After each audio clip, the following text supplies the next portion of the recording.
and so I time my delivery so I can listen to the show. And I loved the woman who called in. I loved Tom's response. I was amazing how I was amazed at his patience, but she was talking about Dodge Chrysler Ram up in Boulder, sold her a Subaru. Right. And I was pretty funny. I said, you know, I just got to tell you, this is, when it comes to the holidays, sounds like more like you're talking about a failed date than a car purchase.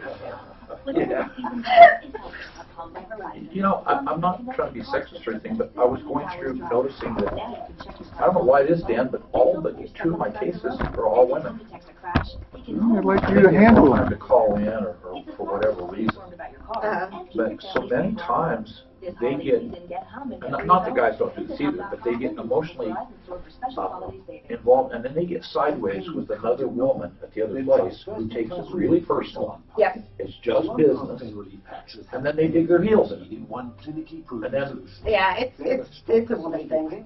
it makes it easy for me because I don't have any Really emotional is. attachment. I have to catch myself, guys. Like if I start like talking too much, just Well,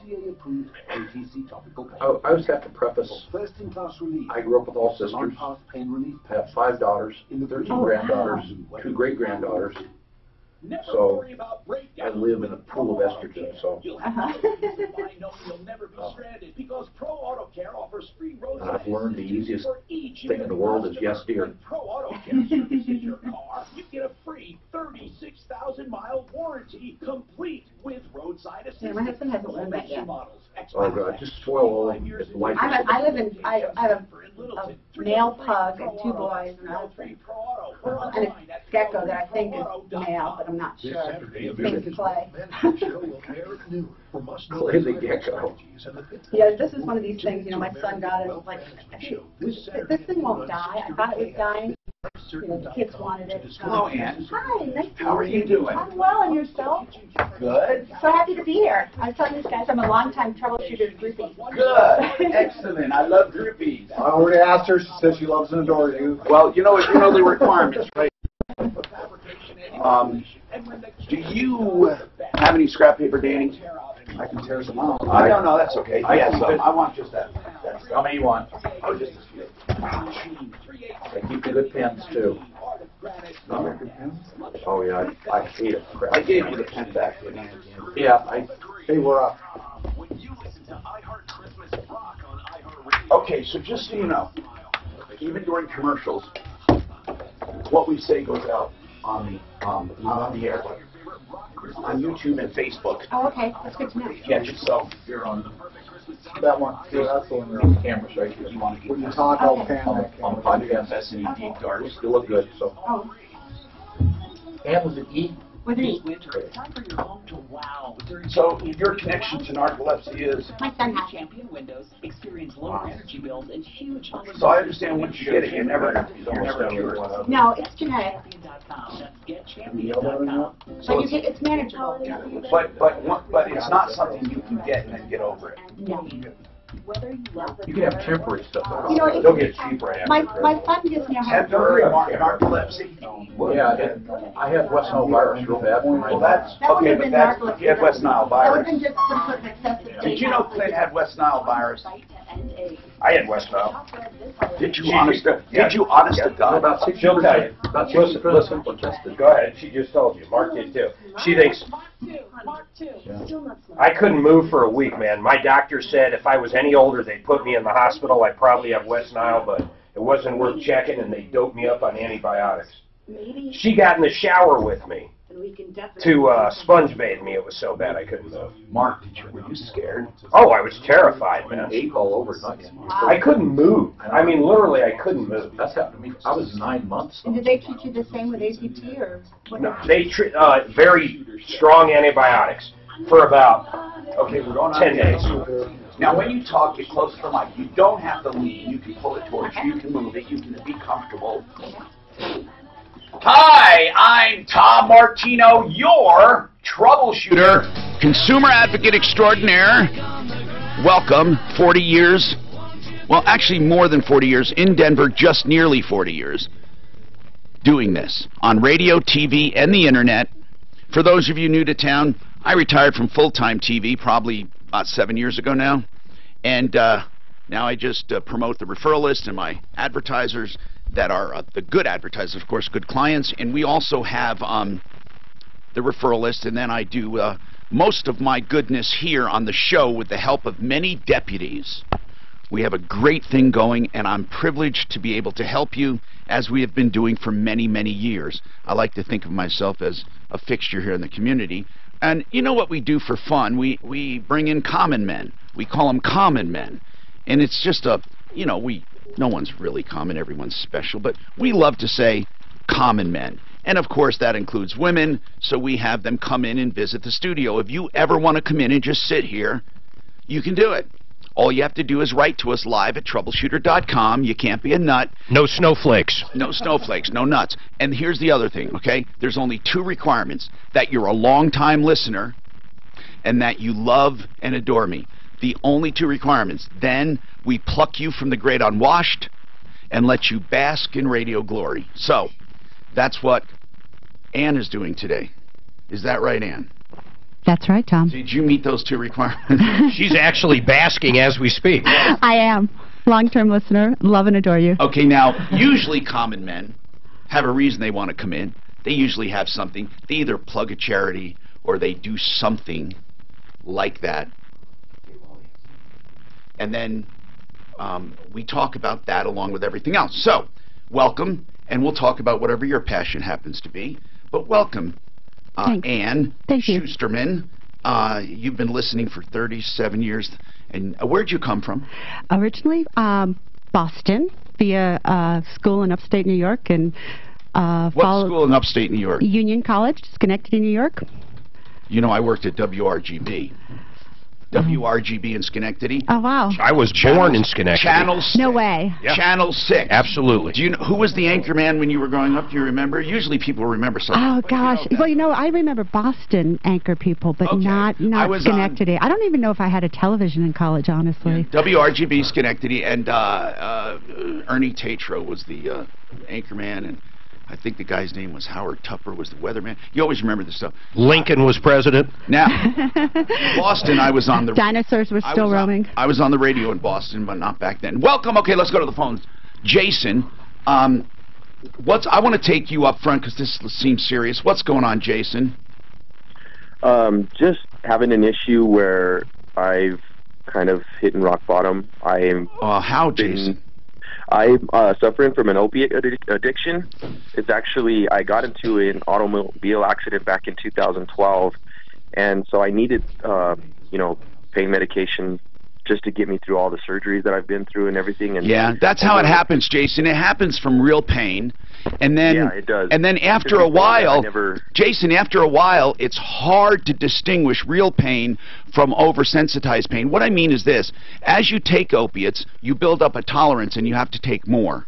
Right. And then what happens if you try to wean yourself off it? Your pain sensors are tweaked.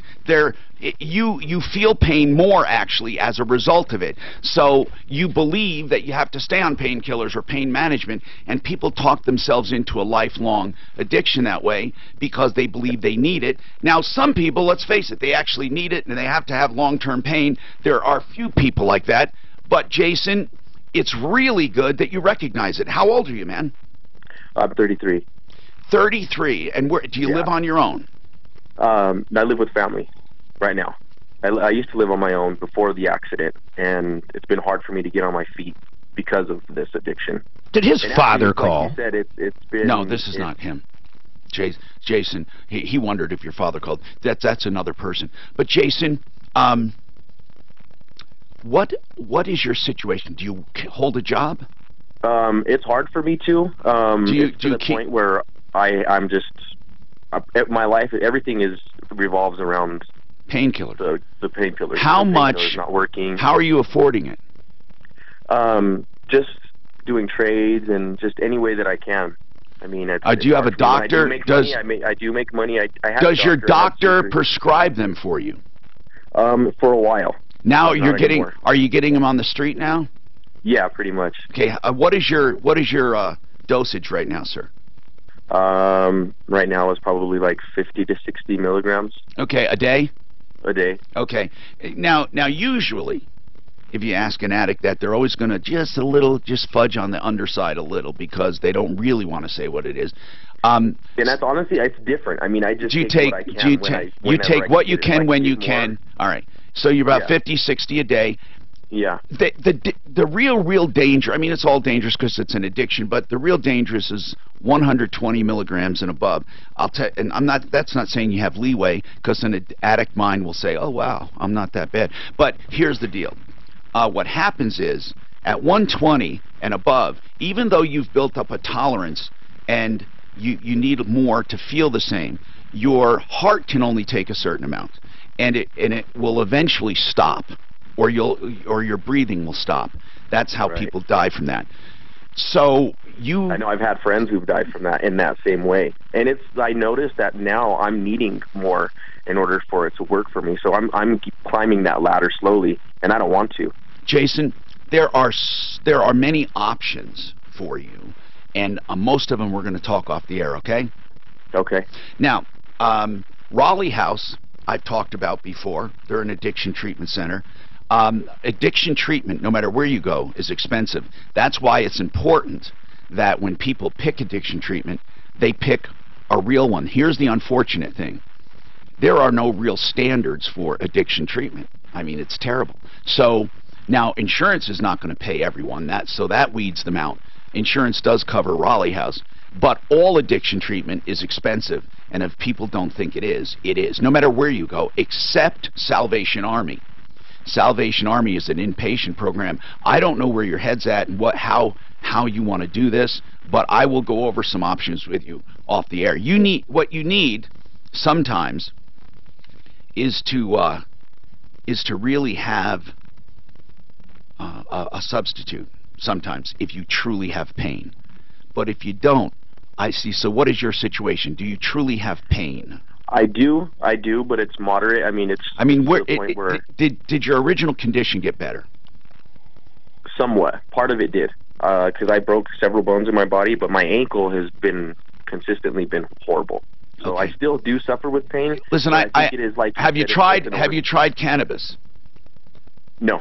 Well, a little bit, but it didn't really help me. But I never really got a chance to try other forms of cannabis. Yeah. So maybe, Do you like the high feeling? Admit it if you do. I don't care. From the opiates or the cannabis? The opiates. Oh yeah, I do. Okay. Absolutely. Yeah, I think that's why I continued without trying to. It helps get you through the day, right? There's also an herb that can substitute for that. And I'm not advocating this to anyone listening. But right now, currently, it's legal, and people use it. And I've known people that got off pain meds, and it hits the same receptors, gives you the same exact feeling, and then you can wean yourself off of that, and it's not as expensive.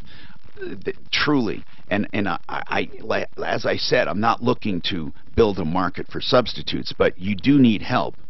And sometimes substituting and then weaning off the substitute is easier, or long-term substitutes that don't form habits as badly or don't have the detrimental effect. Because along with that painkiller, are you taking the Tylenol? Yeah, sometimes. Not always, but sometimes. Yeah, it's terrible. That's going to, believe it or not, health-wise, it's the acetaminophen that does most damage. Yeah, I know. I've done some research on it. And so I'm really happy you called. So you give me your private number, and I'm going to call you. Okay? Okay. And then when my number comes up on caller ID, I just want you to please keep it private, and I will call you, okay? Absolutely. All right. Thank you. Get his information. Anybody with an addiction, Raleigh House is my first choice, okay? They're professionals. But I'm not telling you that everyone can afford it. Let's face it, it's expensive. But the good thing about this, if you know a Jason, okay, listen, if you know a Jason, you can call the Raleigh House and ask, what should I do? Thank God Jason recognizes this so early, because I can tell it's early. He's not like, oh, and he called. But he could call, and you can call this number. You can ask for suggestions, alternatives, costs, treatment options, what they do. Because the Raleigh House happens to be right here in Denver. They have 3 or 4 locations. They're wonderful people. And they've established this line not to do a high-pressure sales tack, to answer any question you have. TheRaleighHouse.com, 720-893-5559. They have no ulterior motives here to try to get you to come in. They just want to give you information, because before you do anything, you need to be informed. 720-893-5559. You know, they actually do. If you have United Healthcare or Cigna, Aetna, Blue Cross Blue Shield, a lot of these places actually do pay up to 80%, and the Raleigh House has in-home financing as well. And sometimes, for special needs, they will do some scholarships or some help. So just call 720-893-5559. Now, that's not the answer for everyone. Many people like individual counseling, and they like having somebody they can talk to, a doctor who can monitor them.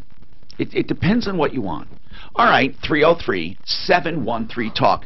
I'm Tom Martino, and I really welcome Ann, our common woman, today. And we were supposed to have Mark in. Is he busy? Mark over at, it doesn't matter. Mark? He's always... Yeah, he's so slammed at Genesis Total Exteriors. That's fine. We understand that, because people get so dang busy. So another thing I want to mention, I am doing one of those MediShare. I'm doing MediShare, that Christian sharing program. Why? Mark, it's a wonderful program. Here's what terrifies me about it. Okay, you ready? We're in open enrollment. There's a reason I'm mentioning this. Go ahead. Well, here's what terrifies me. What happens if you come down with something really, really, really bad, where you're going to be in the hospital for, you know, half a year, or you're going to die in the hospital? I don't know if the money's there to cover it. I'll explain how it works. I'm not selling it. It's not a commercial, nothing like that. What I really want to tell you, and the real commercial here, is to use Integra Insurance no matter what you get. Now, I hate to admit this, but listen, I'm a year away from Social Security, so I just have to stem that year. Health insurance premiums are going through the roof. The Bright plan I had increased, I think, 30 or 40%, so I had to switch. And I'm doing this MediShare. But here's the deal. Integra Insurance will tell you about all of your options, every single option you have. They'll tell you what to do and how to do it, but not choose it for you. They just tell you what is best for you, and you don't pay a dime more. So really check them out. If you're looking for insurance, health insurance, you don't pay any more, and it's silly to try to do it on your own. 303-466-5500. It's Integra Insurance. They're on my referral list as well at referralist.com. 303-466-5500. Because I heard your bottle turn on. I said, oh, it's okay. So when you're not talking, leave it on. And when we talk, leave it on. You don't have to turn it on. What I mean is during long periods of time, keep it on. Drew thought you needed bigger print. I can read that, you creep. I can read it. Hey, Tom, I have a suggestion. When you do the Raleigh House, tell them how to spell it, because I tried to look it up for somebody, and their website, and I couldn't find it. And I did like spelled it in a couple different ways, because there's so many ways. It's like Raleigh, North Carolina. Raleigh, North Carolina. You know what? I'm going to mention Tom, you asked that guy a really critical question about did he like that buzz and high. Did you like the what? The buzz and the high he felt from that. Yeah, he does. That's why he did it. I'm surprised he didn't do marijuana. I think that's a lot of what causes that mental addiction. That, you know, I absolutely hate it. I mean, I can't stand I hate it. I can't pain it. I love it. Oh, I love it. You do? Oh, yeah. I don't like taking it. I don't like taking it because with a beer. Whenever I didn't take it this last time I had, what did I have? My cataracts. But there was something, there was something. You mean you don't like that buzz? No, I love it. Oh, you do? Yes, that's why I don't like taking it. Oh, I see. I mean, I found myself looking for an excuse, like when I didn't have any more pain, but I still had pills left. I said, oh, yeah, I'm feeling a little uncomfortable. Yeah, that's a bad thing. So, you and I. My dad was getting addicted to opioids. It's so easy. Well, I'm 160 milligrams. You are definitely cold. And you're in a different situation from that. Although I don't know at this point if truly your body is generating that much pain from your injury, or if it's your pain receptors on nuts. You know, I've been on the same dose for 13 years. Now, if that's true, then you are absolutely doing the right thing. Are you sure you have not increased in 13 years? No, not a bit. Okay. That's what we used for my dad. Oh God, I've tried. I've got a spinal cord injury, and it's burnt my left foot is burnt. And I'm blessed that something works. You're blessed that you haven't increased. Why haven't you built up a tolerance? You can don't know, it just shuts off. That is really good. I know. I am very blessed because I don't see other people in his office that have the luck I've had of getting to a point where it's just, Tom, it's a switch. I don't have a little bit of pain or whatever. It is either the switch is turned off or my foot is scalding me and electrocuting me and there's tears coming down my cheeks. Like, I can't judge people who are in pain, and I'm not. Well, I think it gets eaten up in the pain management. But that question you asked him, that was a really good question. Because I think that's a real big trigger that it's an addiction. Well, of course it is. It makes you feel good. Yeah. Yeah, but I don't. People want to feel good. I want to feel good. Everyone does. I don't like that feeling. You don't either. Yeah, it gives me a hangover. I don't like it. Yeah, but there have been a few times I've had to take it, and not taking it from you don't get a hangover. I need to know if Ideal's calling in, if Salisbury's calling in, not you. That's all I need to know. Pro Auto Care calling in. I just need to know if I can do a broad G-Bot. Hi, Daphne. Hi, Daphne. Oh, and you work with me with I do. How come you work in the vendor office, or have you been? No, I mean, I did. I was community outreach developer, but then I started working here. How do you know her? So through there with care. I do a lot of volunteer work there with care. And Tom said, we don't do a lot of volunteer work, but we contributed. Yeah. And I think you had Paula on one. Yes. And Dana. Yeah. So I do all the decorations. Oh, fun. And all the options. Oh, great. So that's why you get I said, when I was saying that, I didn't think you said my name. I'm not chit-chatting. I thought I said your name, but I didn't cancel it. You're fine. What do you do? I just, I'm more of an entrepreneur. My personal assistant. Hey, I would do that in a heartbeat. That would be me losing my job. That's why I said I do a lot of deliveries and. Oh yeah, I did that last time. So I do a lot, and now we do team travel. There was it. Yeah. Cheryl's a good friend. Yeah. So I do team travel when I'm in town. Hi, Tom Martino, and this hour brought to you by Rocky's Autos, 63rd and Federal. If you're looking for a used car, truck, SUV, or van, a lot of people like doing it in December. Rocky's, of course, has the front-wheel drives, four-wheel drives, all-wheel drives, and just good old-fashioned rear-wheel drives. They have coupes and sedans. Every color you can imagine. This is what I love about Rocky's. Variety in financing, variety in product, variety in personalities that they have on staff. Yeah, they have some people that are fun nuts, and then there are others that are downright serious. It doesn't matter. You can pick whoever you want, drive around in the golf cart, and you can even get Shaggy. A lot of people ask me if the Shag Man actually sells cars. Yes, he's a licensed car salesperson. He doesn't own the place. A lot of people think he does. If he did, it wouldn't be in business. Shaggy's a great guy, but I don't think he could run it. Anyway, 303-426-4646, Monday through Saturday, 9 to 8, 63rd and Federal. Let's talk. Now, as a common woman, I just want to remind you, Ann, and seriously now, you can chime in. So the idea is, when you're at home and you yell at your radio, Tom, shut up, or Tom, say this, or Tom, or caller, what about this? You can do it, all right? And you mentioned something about Raleigh House. You said, I looked at it for a friend. Somebody needed help, and I didn't know how to spell it. So you're right. It's like Raleigh, North Carolina. Raleigh, North Carolina. So it's R-A, it's R-A-L-E-I-G-H, RaleighHouse.com. Anyway, I digress. Let's get going here. Artists, what's happening? I was wondering if you have had any problems with affordable homes. Well, now that's hard.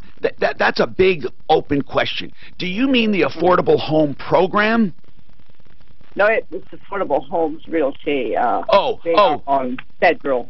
Okay, I have not had, I can tell you that in my memory, I don't recall Affordable Homes Realty. Is that what it's called, Affordable Homes Real Estate?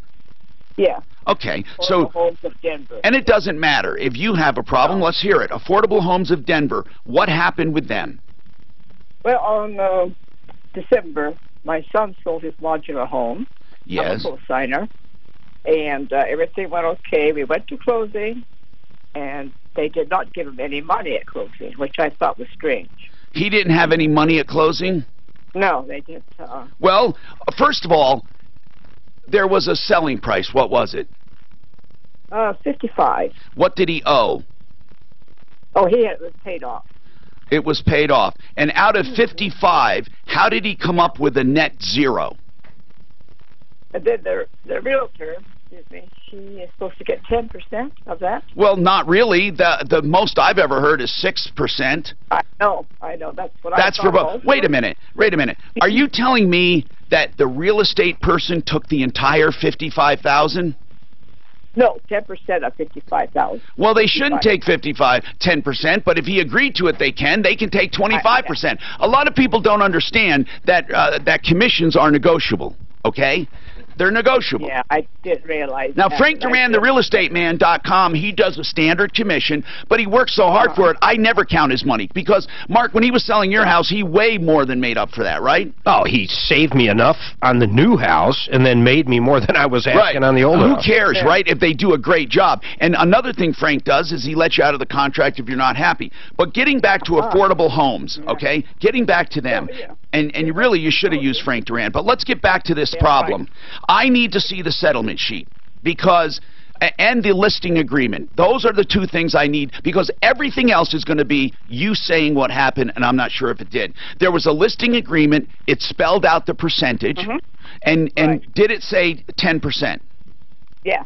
Okay, then he agreed to it. Okay, he agreed to it. That's right. But That's right. how does he not get a dime if I do the math here? And if I had a calculator, I would. But if you do the math, I want to know how he came up with nothing.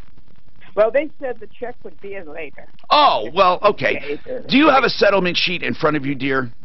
Yeah. Okay. Can you get that to us? I can. Give me your email. All right, I will.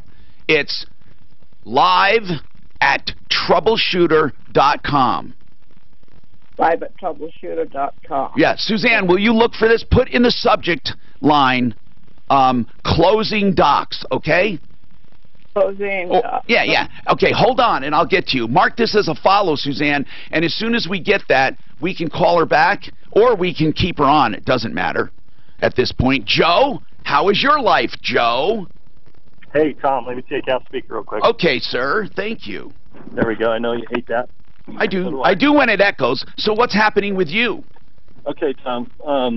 So I'm a self-employed guy. I've had some problems with taxes, but I've got those all completely taken care of. Okay. I have an old student loan. And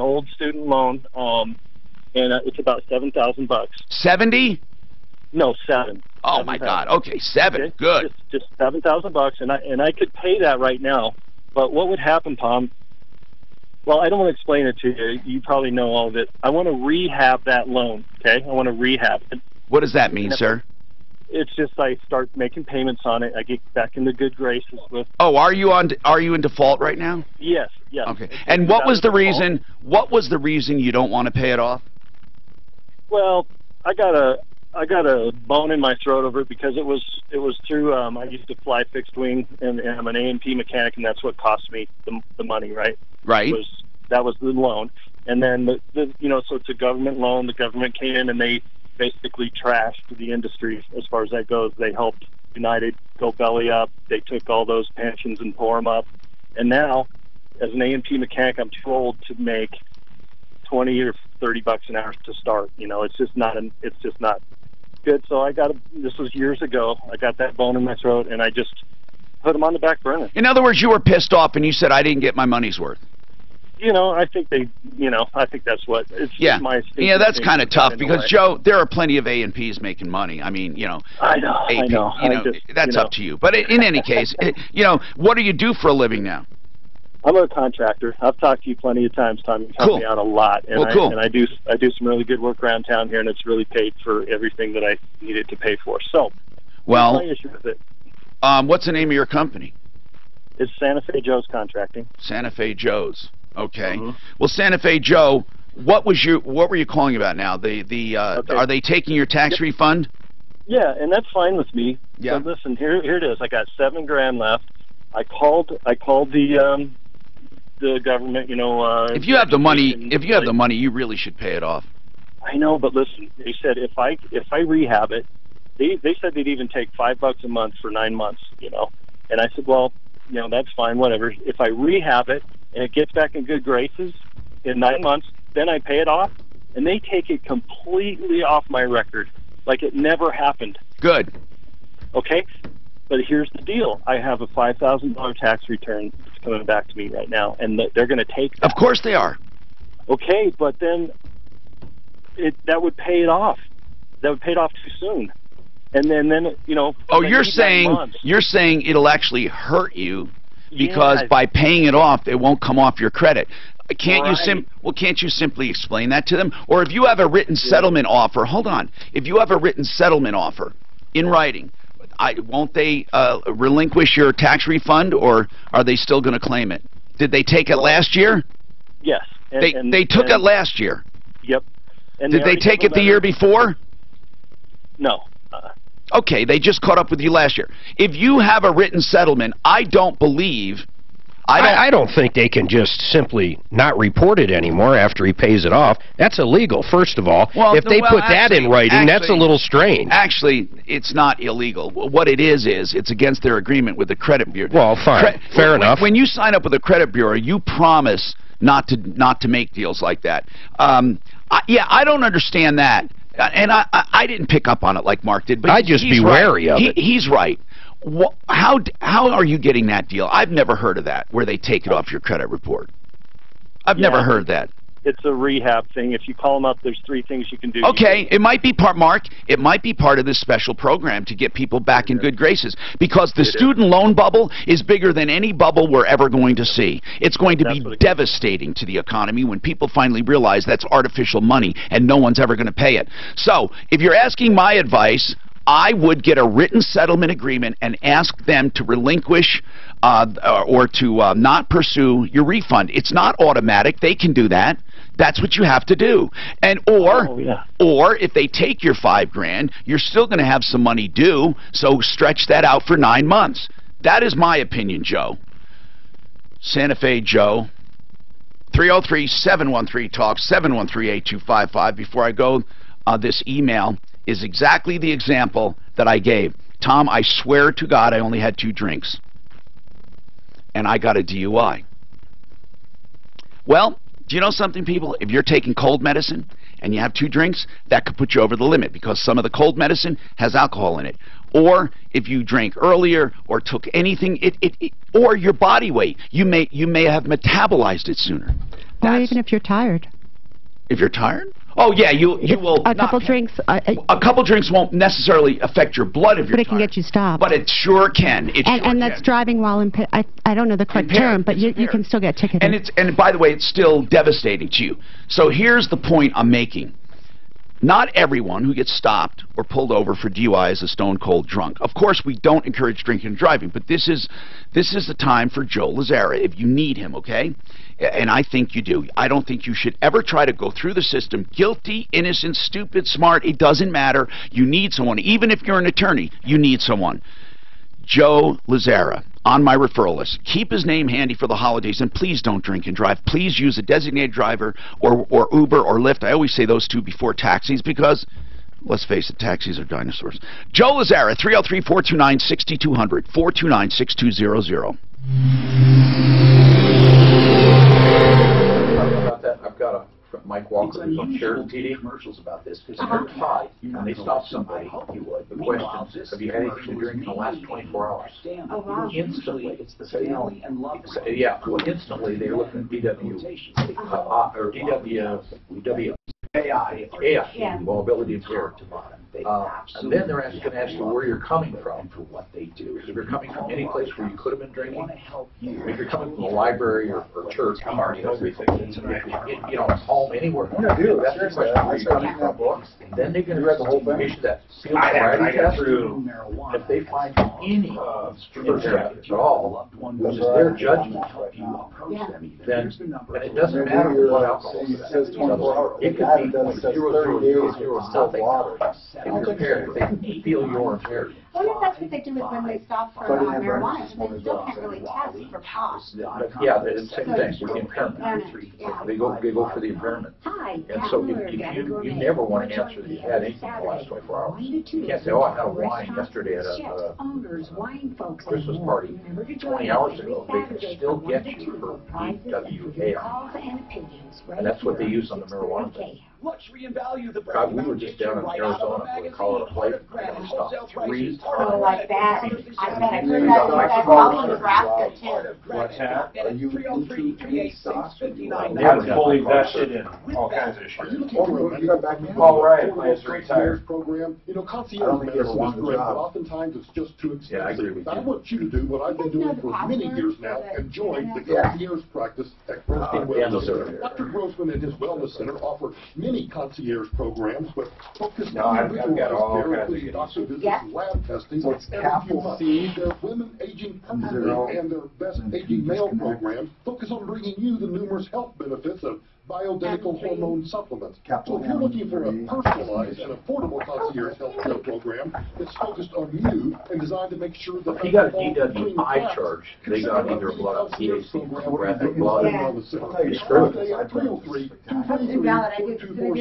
And don't forget to mention me, Michael Brown, for a 50% discount on your initial consultation. No, it's capital C, 0. 334247 or visit online at Grossman Wellness. Capital M, 3, exclamation. Colorado Rockies gift cards. They can be used for Rockies tickets, merchandise, and concessions, so it's the perfect choice for any Rockies fan in your life. Give the gift of Rockies baseball this holiday season by going to Rockies.com/giftcard today. Imagine being able to have 20/20 vision. Where are your tickets at? What's the number one stock? Until they eliminated the Colorado adjunct professor. His own that's their way. Yeah, basically. No, number one stock, yes. Yeah, but I can find it. Sure. What is it called? No, what I'm asking you, What's his number one holding? Individual company?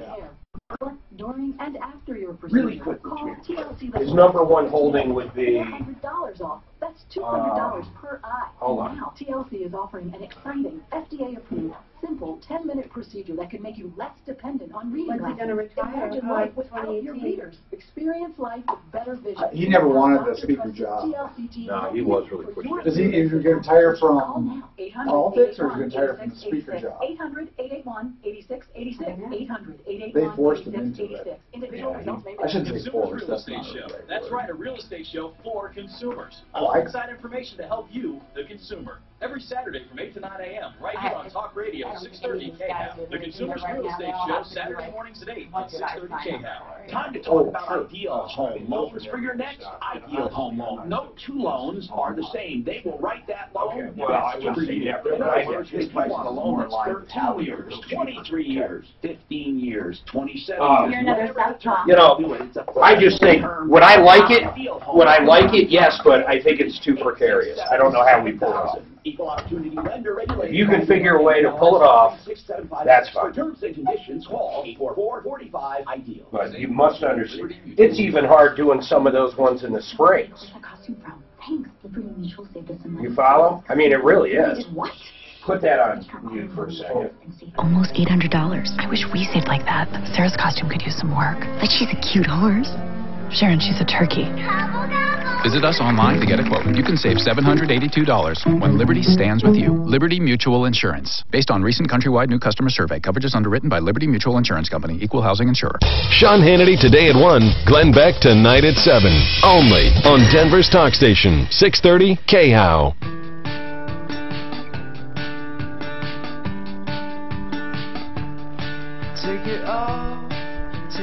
Budget A1 Transmission and Auto Repair. They have two ways of doing business that I love. By the way, they do automatic transmissions and manual transmissions and classic cars and new cars and everything in between. But here's what they do. Either 1 hour free diagnostics. You don't know what's wrong, you pull in 1 hour free diagnostics. Okay? Then they tell you what's wrong. Or $89, find, fix, or free. It's 89 plus parts. What that means is that if they find a problem, they'll guarantee to fix it for $89 and you pay the parts. Labor is limited to 89 unless it goes over 5 hours or more, or it gets really expensive. They can't do it, or the parts are really expensive and they, you just don't want to do it. You will still get in writing for no cost a full diagnostic report. So it's find, fix, or free. It's wonderful. There's no downside. Budget A1 transmission and auto repair. I've known Mark for almost 20 years now. He's been 27 years in business. 3201 South Santa Fe, just south of Dartmouth. 303-781-9858. 303-781-9858. We got a lot of... I got the paperwork on that loan deal. On the closing? Yeah. Okay, how does he sell a place for $55,000 and not net a dime?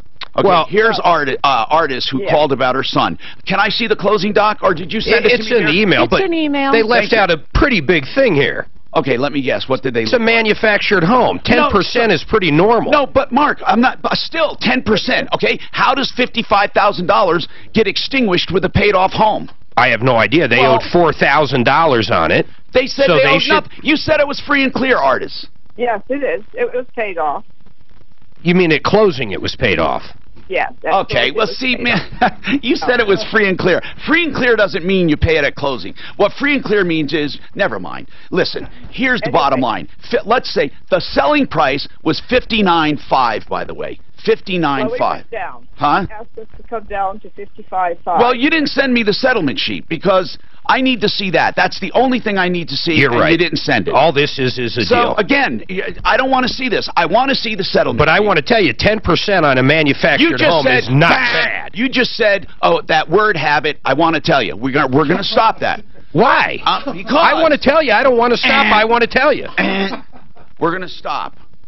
You know what I used to say all the time? Absolutely.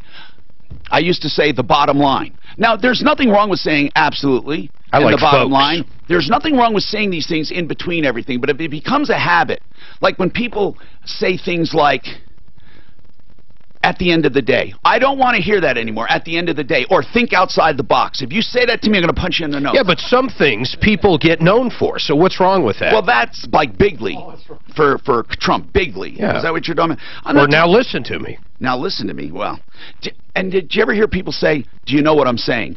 No, I guess I don't. Can you say that again? I mean, it's English, isn't it? Do you know what I'm saying? That is a famous phrase. I don't want to hear outside the box. I don't want to hear certain things. Is there anything you hate hearing? I'm going to make a list. Long story short. Long story short. Yes, but I do find it very entertaining. Why is absolutely such a big word nowadays? And at the end of the day, I would love to know who started this stuff. Okay, let's take people who've been waiting. I'm so sorry. Get me that closing doc, please. Jerome, it's your turn. What's happening, man? Hey, Tom, my sister-in-law, she's 70, lived in the same apartment for 28 years. Wow, it's her home.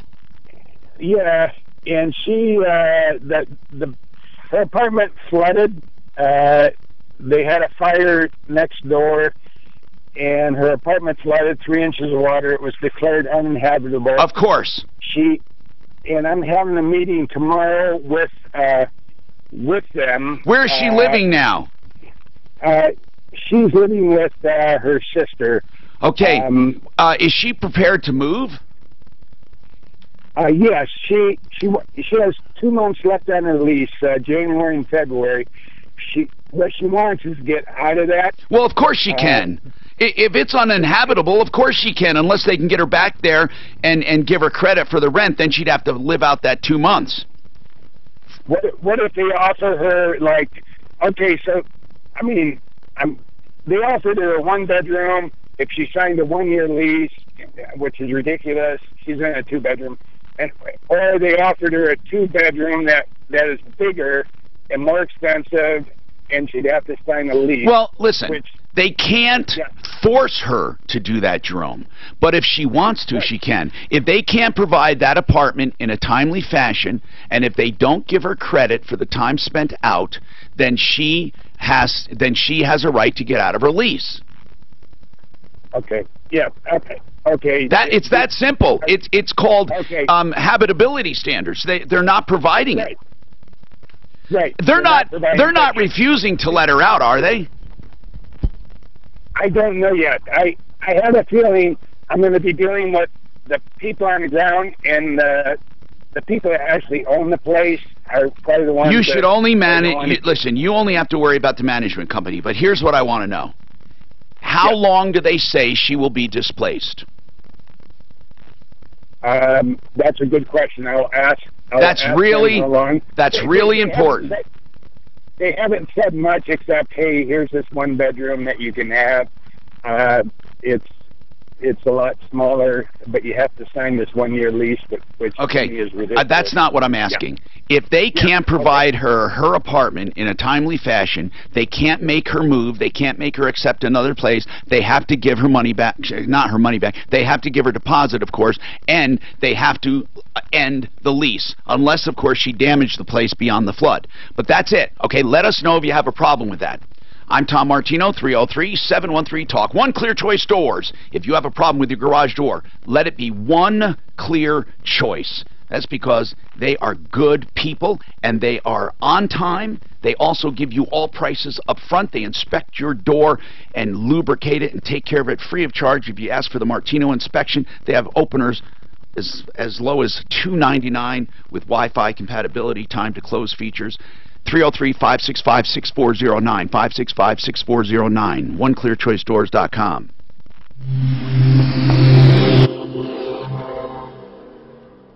Something I don't know what they said. Maybe they said affordable homes on North Federal. I can cop right away for it. It doesn't matter if it's modular. It's just that you have a higher fee because of course, I don't care about that. That was never the issue. The issue is not the commission. The issue is how do you get from 55,000 to 0? I mean, I don't. They're owed 45,950. If you take out the 4,000 that they have to pay and the commission. I'm sure we want to pay off the bank. We'll find that out next. Oh, wait, that's not right. No, but you were here 45 to 25 show today. Okay. Sounds better than what I did. Yeah, that's because I called her about the address. There you go. Said, why don't you do that? I'm going to go that now. What's that? 45,000. You're good? I have to get rid of the 4,000 also. Yeah, but I was saying, what if there's another 45 they forgot about? It says, What's always funny? Hello, I'm Tom Martino. Now, you've heard yeah, but you're allowing calls from everyone. I've done extensive research. You got to get no one. Yeah. And then so take off the 4,000 and they have to get close to the rest of their mortgage. And I'm going to get creamer. Anything else? No, that's it. So look at what you reported. Bird is on. Channel 4 is trying to get him right now. He's like, you guys are the one that's been working on this. Bird was the blind guy up in Firestone. What was the case? It was a bad contractor. Well, they just put a warrant out for his arrest, and it's made the news. And now Channel 4 is trying to reach him, so I said, can you just... Vern or the contractor? Before you have surgery, consult. Further around. That's what me and Mark went out to. Yes. He's almost blind. But you're going to have to recap. I don't know the problem. Okay. What was it? A bad contractor? He started, right, he took like $24,000 up front, and he did some framing down there. It almost all has to be redone. Actually, what's his name went out there, Christie's went out there, and his bid is going to be more than $25,000. Are they making him whole? Oh, their contractor? No. Is he paying someone else to get him handled? Right now, I don't think he can afford to pay anybody, because he got that $24,000 out there, and he can't pay back. I'll send Tom the article, but we got to get him on.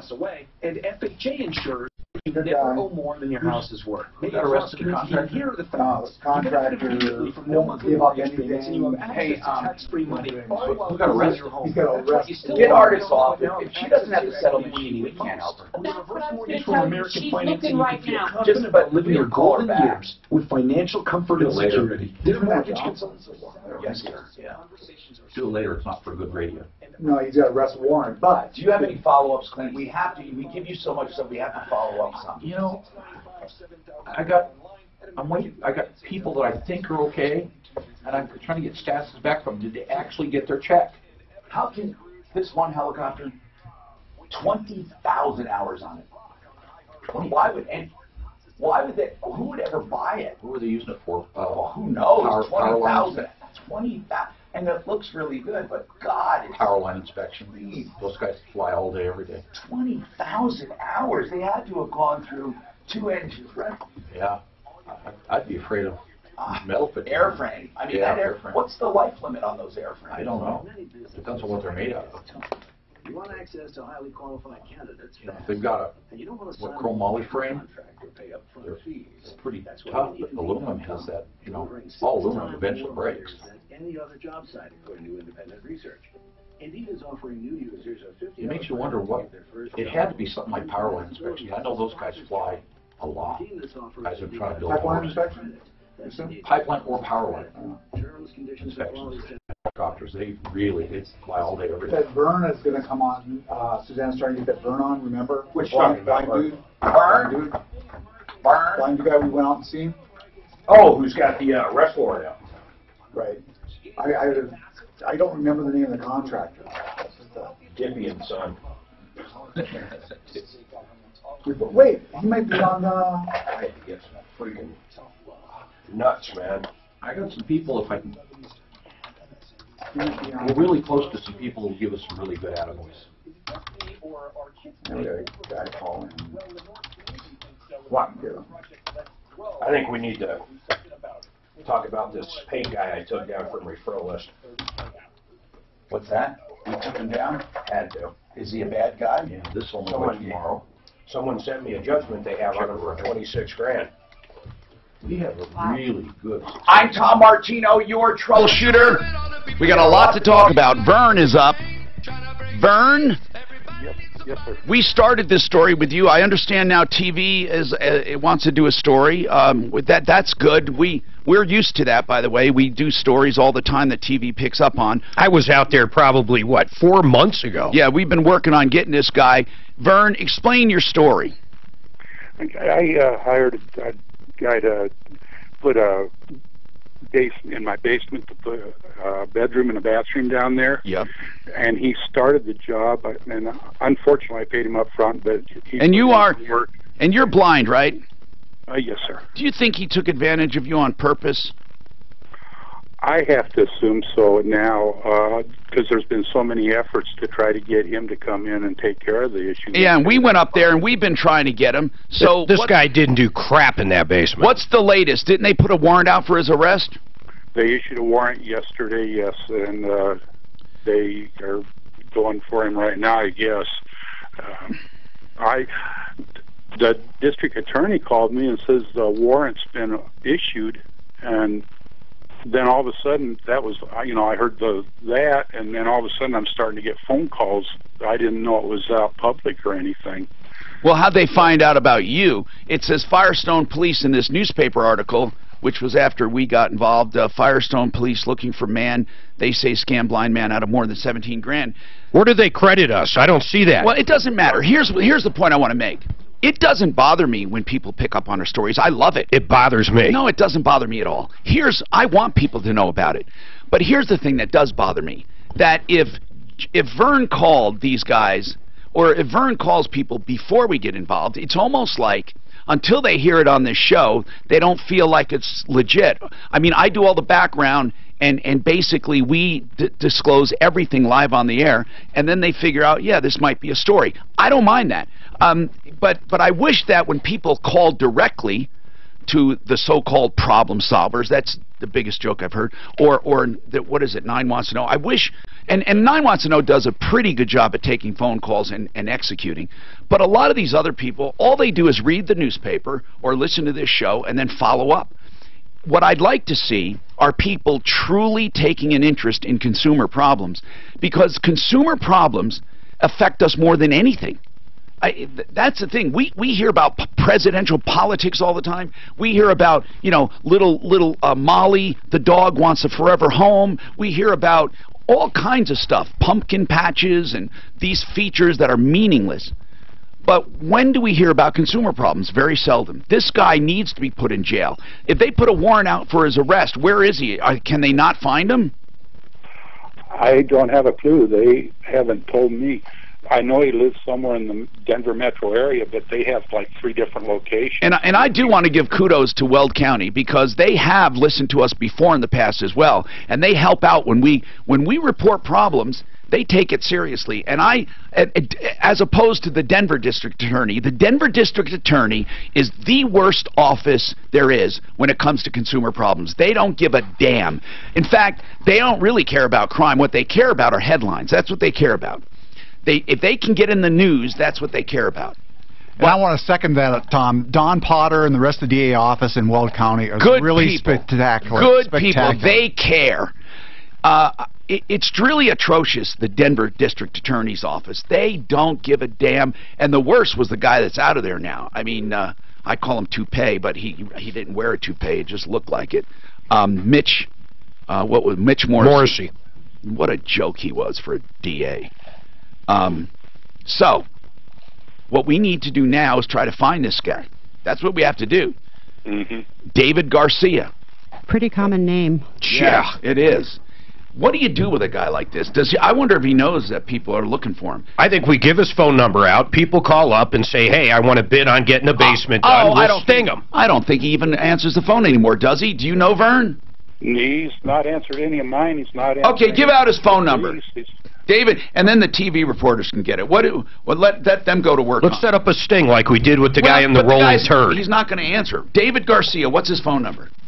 I don't have it in front of me right now. Well, make sure you get. You're right. You're right. You do. Dan's got it. Dan's got it somewhere. We'll get it out. Dig it out, Dan. We'll. So listen, David. I'm glad there's a warrant for his arrest, but the truth is, they order restitution for someone who doesn't have a pot. What do you get? You get nothing, and you're out 17 grand. Well, or more. 21,950. Should we do some kind of? I mean, should we try to help him out somehow? Can we get some people to maybe finish the work? We'll talk about that coming up. Vern, we'll let you go and call you back when we have more information. Meanwhile, Dan, we ought to find out the scope of work that needs to be done to see if we can help him out. I'm Troubleshooter Tom Martino. We have more to go on the Troubleshooter Show. 303-713-TALK. We'll have 2 lines open. The scope of work's the whole basement. Yeah. So Christie's went and did a bid on us. It's like 30 grand. How much? 30 grand. Did they do any demo work? No, it was a plain basement. They did framing in there, but it's bad. It's bad. Have you ever done framing? Oh yeah. All right. Tom is a bad contractor, and we listened to enough to Clint will do it. Clint just said he'd do it. early on, and then he went off and scammed a bunch of builders. It'd be good for one of those TV shows if we had that kind of relationship where they go out and do that. I started a business with my son-in-law called Finish Line Basements, but both son-in-laws have dropped out of it. So this guy did bid it cheap the way it sounds, but he probably left him with $1,500 worth of work. Well, yeah, he bid it cheap to get his money. Yeah, I mean, the guy fleeced him. Because we don't have any. In our opinion. No.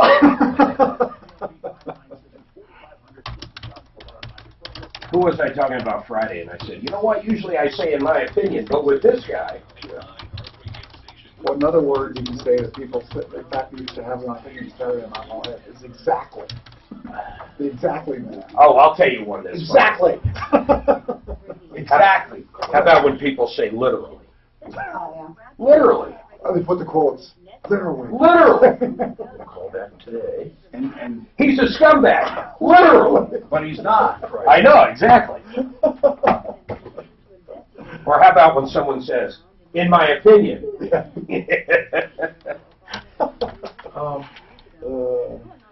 You know what I should start doing? When I'm doing this show, I'll go, in Tom's opinion, he's a real scumbag.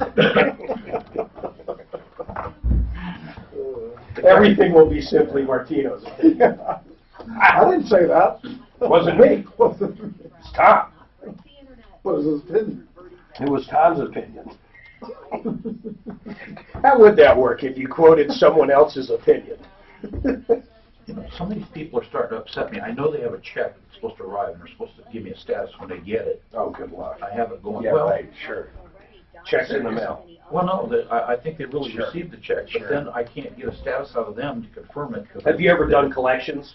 Yes, of course you did. They've been paid. What do you think? He's done everything. The guy at the VA that was having trouble getting into the VA. Scoop. You know the scoop on everything. Well, I love it. I found out what he has to do. He was from out of state. He has a sober out.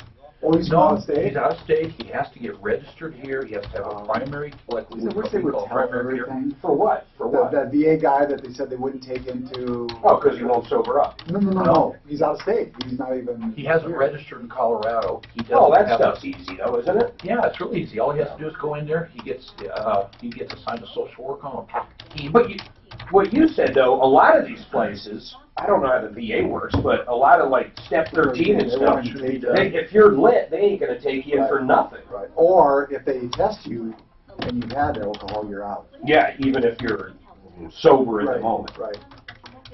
Remember the one guy that called up, he said, oh, they just kicked me out for no reason. And then we find out, 2 weeks ago he refused to take a test.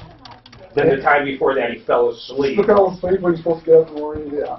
I mean, my God, the poor guy. Failed test. There's two sides to every story, Ann. I'm telling you. Sometimes they fall asleep, sometimes they don't. They can get it together to call you. Like this guy who hasn't registered. You can get it together to call the show. No, he didn't. His friends did. Oh, his friends did. Yeah. Okay. That fits more. Sometimes you feel like a nut. Sometimes you don't. Sometimes you are a nut. In my opinion. I can't believe how many times we get calls on stuff that if they would wait 3 more days, the damn check would have got there. Hey, were those guys with you, thick and thin? Who? K&H? No, who we were talking about out there. I don't want to say. Every bit. Every bit. Mark? Yeah. I mean, but listen, as well as but I'm as close to George as well, just so you know. Okay. I mean, really close. We're good buddies. I mean, for years. I love my new ones. So that would be thick and thin, too. That would be thick and thin, too. I can pick out some good ovens. No. I have a rare relationship with my Well, she okayed them. I found them. Our new ovens are all Italian. Chris was corner. The Martino model. No. Maybe this guy knows where he's at. Bertazzoni. Bertazzoni. It sounds like a pizza place. What you do with the old... I don't know what he's doing with them. I think I'm going to end up putting them in the scoop of my tractor and bringing them over to the neighbors. Go to the dump. Why don't you try to give it to Habitat for Humanity? No. What I'll do is call up on... No. Biggest mistake I made. Craigslist, you give away for free there. They'll pick them up probably this weekend. You might get some money for them too. People will take, they'll do like which G is really good shit. They're top of the line. Profile. GE Plus. No, keep going. Monogram. They're all monogram. They work perfect. Or have Habitat for Humanity. I bet you could. They take them. You could write it off. If they come get them. I bet they would. Well, do a lot of stuff. I don't care about the write-off. I just want someone to come get them. Mark, are they in perfect condition, monogram, really? Well, they work. Yeah, they're 20 years old. I don't have a check. Your refrigerator is in perfect condition? No, we're not replacing the fridge. 2 ovens, stovetop, dishwasher. I do not like Bertazzoni's refrigerator. I will not match the refrigerator. So Craigslist. I want the refrigerator again. It's got the big screen and TV and shit. So the other thing is you got to put free. If you want to get rid of them free, put Craigslist free, and then say we're. That's really good shit too. Really good. See, Stephanie's sister is a distributor for stuff. Everything for all the major brands. She's a manufacturer's rep, and we get she got her house full of appliances for like $900. Wow. No, I'm serious. It was almost like just a courtesy. Yeah. And warm up. And have been doing just Wow. You married, wow. Well, she doesn't do it, her sister. He married up. I'm a finance guy. The choice of leasing with Alliance is the obvious one for your business. Learn more at alliance.lease. That's right, just like alliance.lease. Alliance Leasing, your key to the perfect fleet. Say it in a good way. Say it louder. That's the Coke Zero talking. In a good way. More like, can you say crazy? Like, we're all crazy in a way, right? Oh, hell yeah. Suzanne's not. Just look at him. Suzanne's not. He is, for You sure. listen to Dad every day. All of the people I associate with are nuts. Yeah. Especially like the people I do business with are nuts. Mark is off the top, over the top. Suzanne's not, but she, comes with Mark. It's a package. It's a package deal. Tom Martino, the Troubleshooter. Help me if you can. Hi, Tom Martino here. More than 38 years, we are going strong, and of course, we love to say the longest running radio show with the same host, so there. Welcome. Let's really help you, okay? All you have to do is call. On a serious note, as we come to the end of this year, I have to tell you, I just said the word whisker. I have to Why do you copy me to the point where, well, it's irritating? That's why I'm telling you, I don't want to. I'm saying, I got to tell you, all of those word whiskers I got to get rid of. Why, though? Okay. As I was about to say, on a serious note, as we come to the end of the year, it's important to mention that we've recovered this year a lot. Not as much as previous years, but it's approaching $5 million, and that's a light year for us in cash, merchandise, exchanges, refunds, and services. My heaviest year was $20 million. And then through the years, if you add it all up, goodness gracious, it's more than $100 million. Arguably more than double that, because we don't know the answer to a lot of it. Right. So who's the scumbag of the year, in your opinion? I want you to think about that. We should name scumbag of the year. Last year, Kalen Eccles won that award. Kalen Eccles' daughter wrote to me. Get out of here. On YouTube. On YouTube? A scathing. Oh, send me that scathing link. No, I wrote to her, and I'm going to read it, what she wrote to me. It's public on my YouTube, on the Kalen Eccles. Let's update the Sleaze Brigade with it. Well, I don't want to. She's sticking up for her dad. I don't want to. I want to read it. I don't want to hurt her. I just wanted to let her know, and I will. I'm going to look for it and read it. Maybe we should explain who he is, too, at some point. I'll do all of that. 303-713-TALK. Right now, what I'd like to do is just say thank you for trusting me all these years. There are a lot of people who tried to take me down over the years without success, and we have stood strong. A lot of things happen when you're in the public eye. Speaking of that, I read one this morning. What? I was reading your Wikipedia for a completely different reason. Yeah. And I did not know this lawsuit with this, a caller called in and had something to do with like a Sea-Doo. Yeah, a snowmobile. Yeah. Why? I don't even understand reading it. Why did they even come after you? Because why? Okay, here's why. That dealer said my show was nationally syndicated. And he said after that phone call, he immediately had sales cancel and all of that, and that damages. And I lied about him. He said I lied. Then he said he had pain and suffering. He hired an attorney, and we took it to the Supreme Court of California. We had to go all the way up. They wouldn't stop, and they wanted millions, And then here's the deal. You know how it ended up? I read it, yes. They had to pay my attorney. Yes, slap suit. Yeah. The judge threw it out as a slap, or not threw it out, but was in your favor, slap suit, and they had to pay attorney's fees. It's called an anti-slap. I did an anti-slap. They did a slap. Freedom of speech is what it comes down to. A slap suit means that you are in business and you're angry, and you use your money and your power and your influence to go after somebody who blew the whistle. And that's called slap. And it's something against public interest. The acronym. Here's what I want to tell you, though. I just said it again. Here's what I want to tell you. I got to stop saying that. At least I'm aware of it. I fought them and got attorney's fees. But that was a terrible lawsuit. And so, it was nuts, man. And so, anyway, people have tried to, like I said, over the years, I have never, ever once lost a lawsuit, ever. Not once. 303-713-TALK, 713-8255. Of course, I've had bumps in the road, you know, false accusations. I had a business bankruptcy, but the thing there was the real estate went to hell, but I've not one dime of consumer debt. I like to think of this as a battle. It really is a battle, because the only people truly that want to come after me and get me off the air are people, I think, that are sick and tired of having accountability. They want to do their dastardly deeds in the dark, and they don't want anyone coming after them. All right. Chris has a comment on David Garcia. Go ahead, Chris. And I should welcome our common woman today, and she's in after listening 37 years. I just want to mention she's in the studio since it's a new hour. So, Chris, what's going on in your life? Hey, I'll tell you what, I'm with Corner to Corner Inspections down here in Colorado Springs, and I just turned on your show, listening to this David Garcia guy. Oh, wow. My goodness. I know. Wow. Scumbag. Scumbag. What amazing. You know, I've done some handyman remodeling, things like that in my past, and I still do it. And here's what I do for my customers, and I want everybody out there who wants to get something done. This is what I do with my customers. Give us Here's a tip. the tip. I ask for 1/3 of the total cost up front. And what that does, that buys the materials, that gets me started. Okay. Why not get it when the materials get there?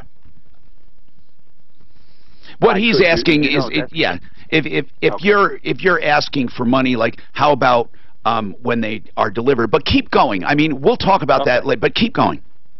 And then when I'm halfway through and after the homeowner inspects whatever needs to be done and needs to be corrected, then I get the other half, or the other third, I mean, not half, but the other third of the contract. Okay. And then when I'm totally done, it gets inspected by the homeowner again, homeowner's satisfied with everything, that's when I get my final payment. Chris, you sound like a good guy. Corner to Corner Inspections. Here's what I want to mention about money down. I am not against money up front. I'm not against it in all cases. There are conditions. First and foremost, the most perfect way of doing it is like Excel Roofing. You don't pay a cent till you're content, baby. That's number one. But if you must put money down for materials, Mark mentioned, as materials are delivered, or if custom things are ordered and you verify they were ordered in your name for your address. So if something goes south, you can finish that order.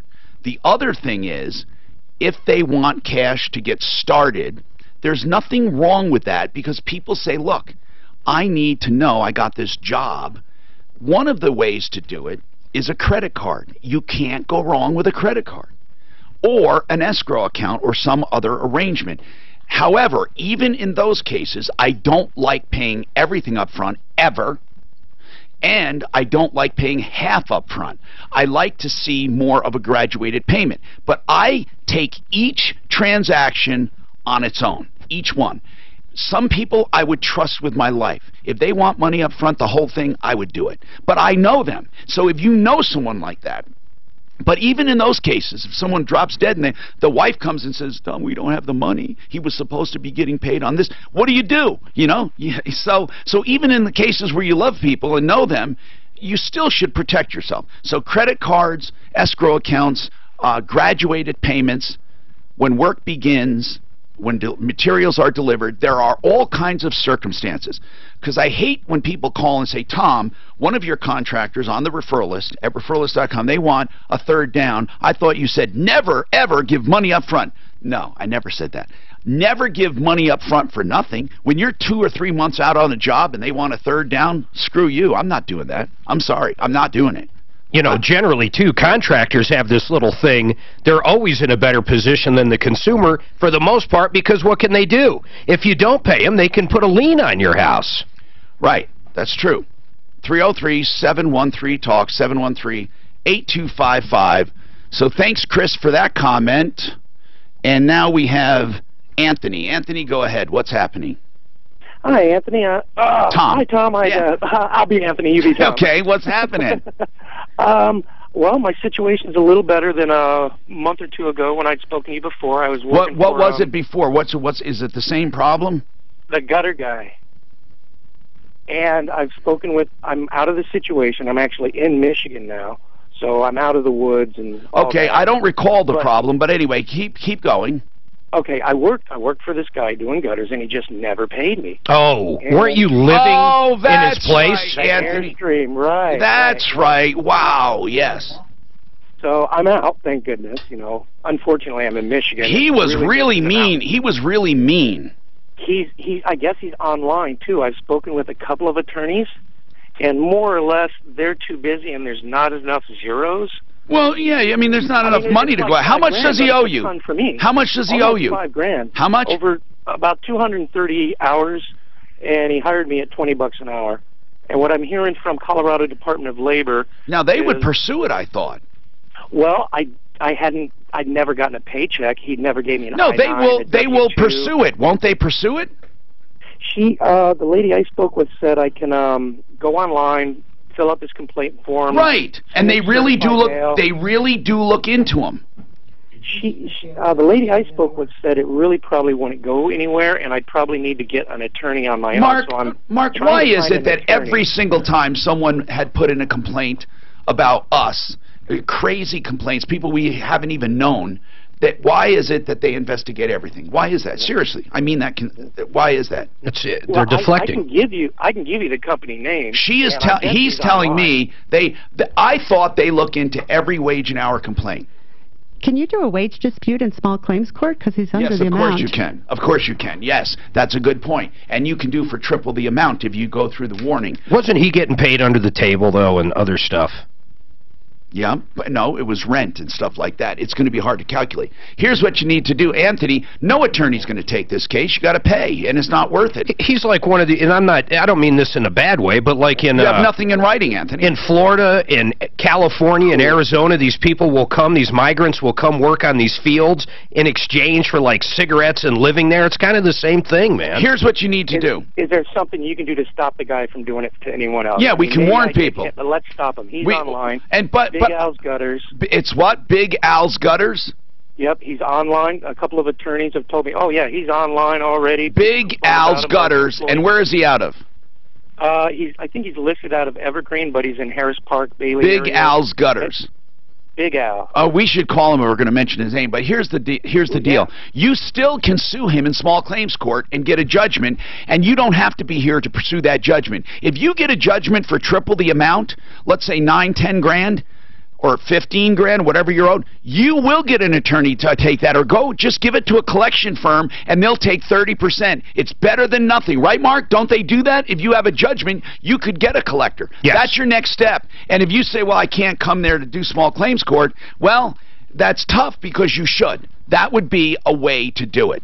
When we return, I want to, well, we're not going anywhere. I mean, after our break, I am going to read to you the comment from Grayson Eccles, Kalen's daughter. Can't wait.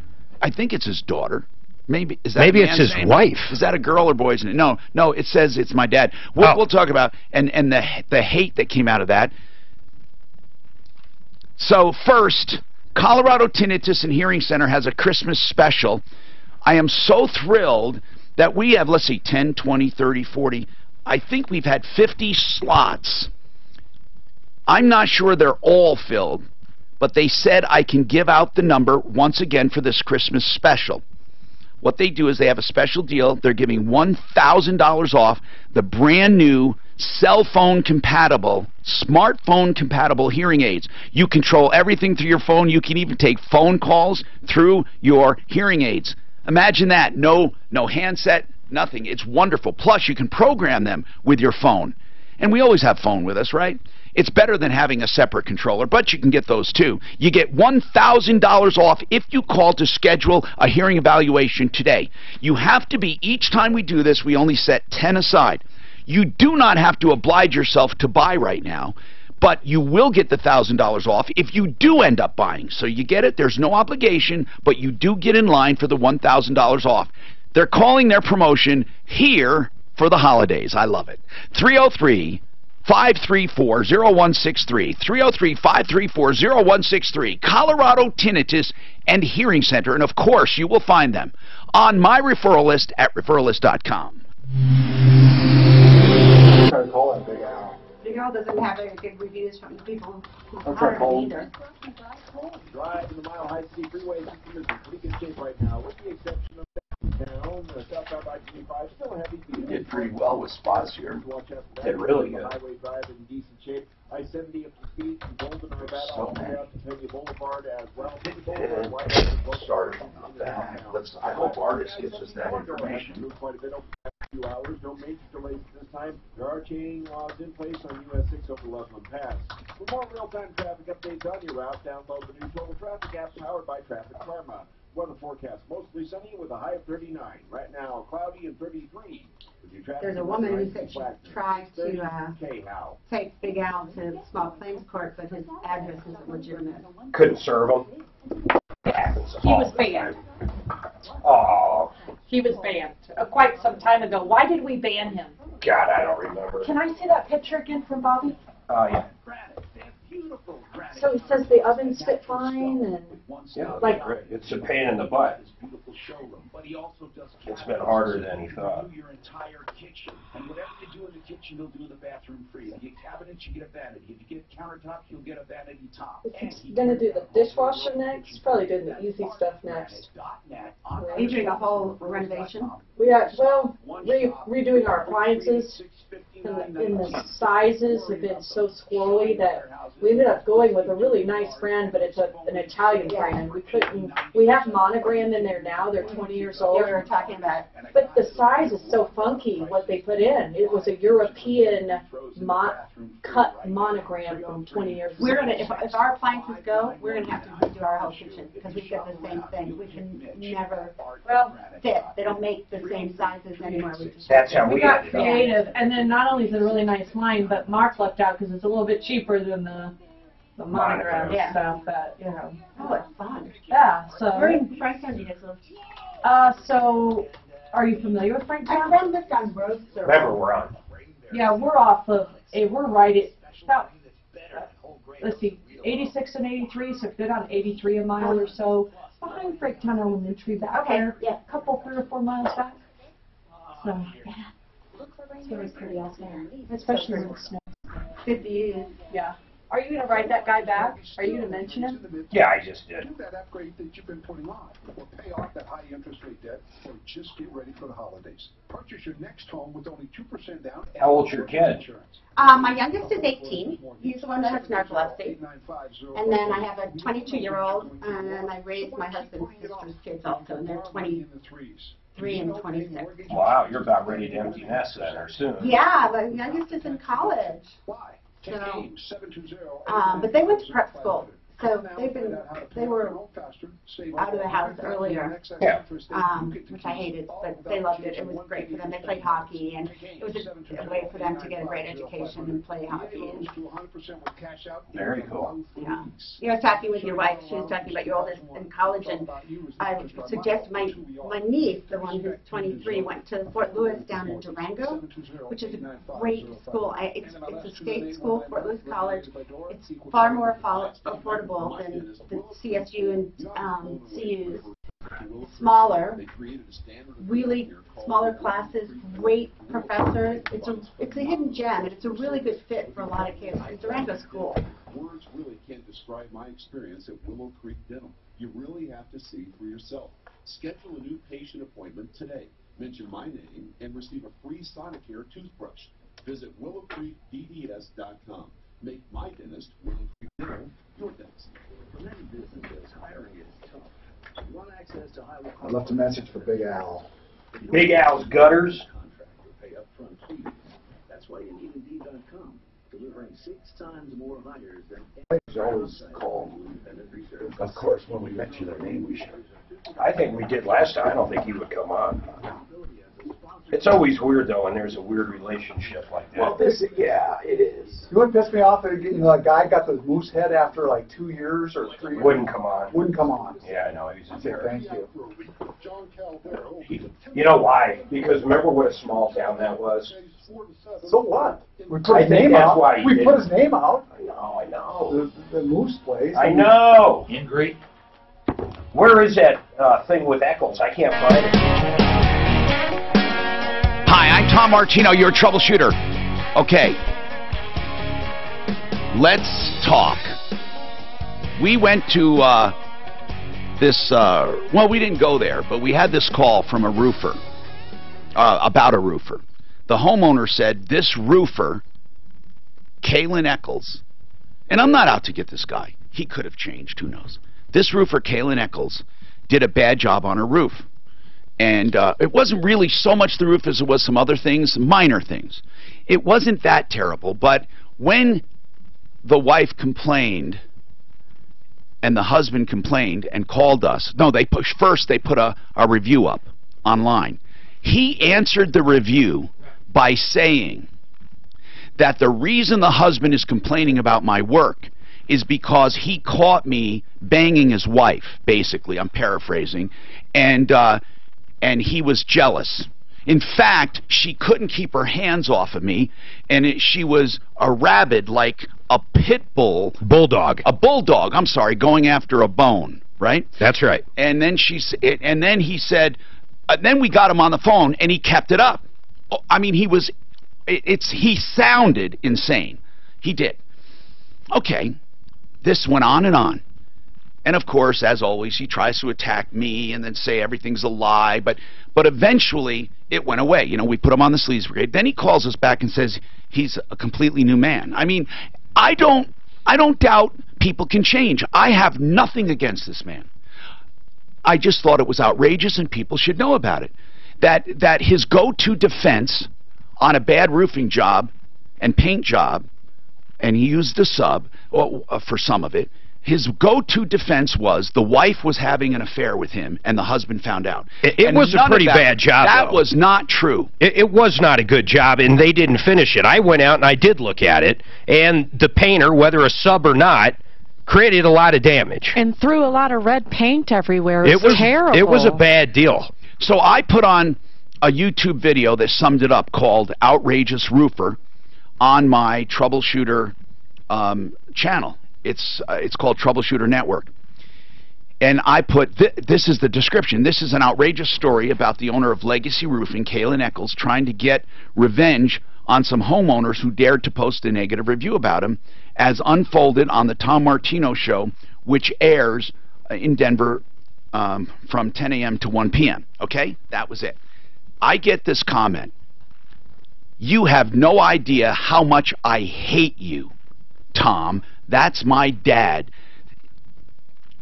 You think that your views are more important than my family. You stopped on my family, and now it's all hell for me. Thanks. Okay. I'm sorry about that. But she or he wrote that, and I wrote back. I am truly sorry that you hate me, or anyone for that matter. I do not hate you or your dad. I simply covered a story, and every single word of what was reported is true. Nothing was taken out of context or edited to make Kalen sound bad. He did a great job at that all by himself. I could not believe the level of evil this man perpetrated on that family. Perhaps you should focus your hate to your dad's behavior. He showed no respect for women and treated this customer like an animal. He referred to her sexual appetite like a pit bull going after a bone. He continually made accusations that this man's wife was cheating on him. Your dad said on radio, without any coaxing, trickery, or prompting, that he was having sex with his customer, and the husband caught them. He also said he had sex with her numerous times. And you hate me? What a sad life you must have. Your rage is misdirected, and I can only hope that your view of women and men is healthier than your father's perspective. So please keep your hate to yourself. Work at being a better person. Try to make a positive mark on the world instead of hating people who criticize such disgusting behavior as demonstrated by your father.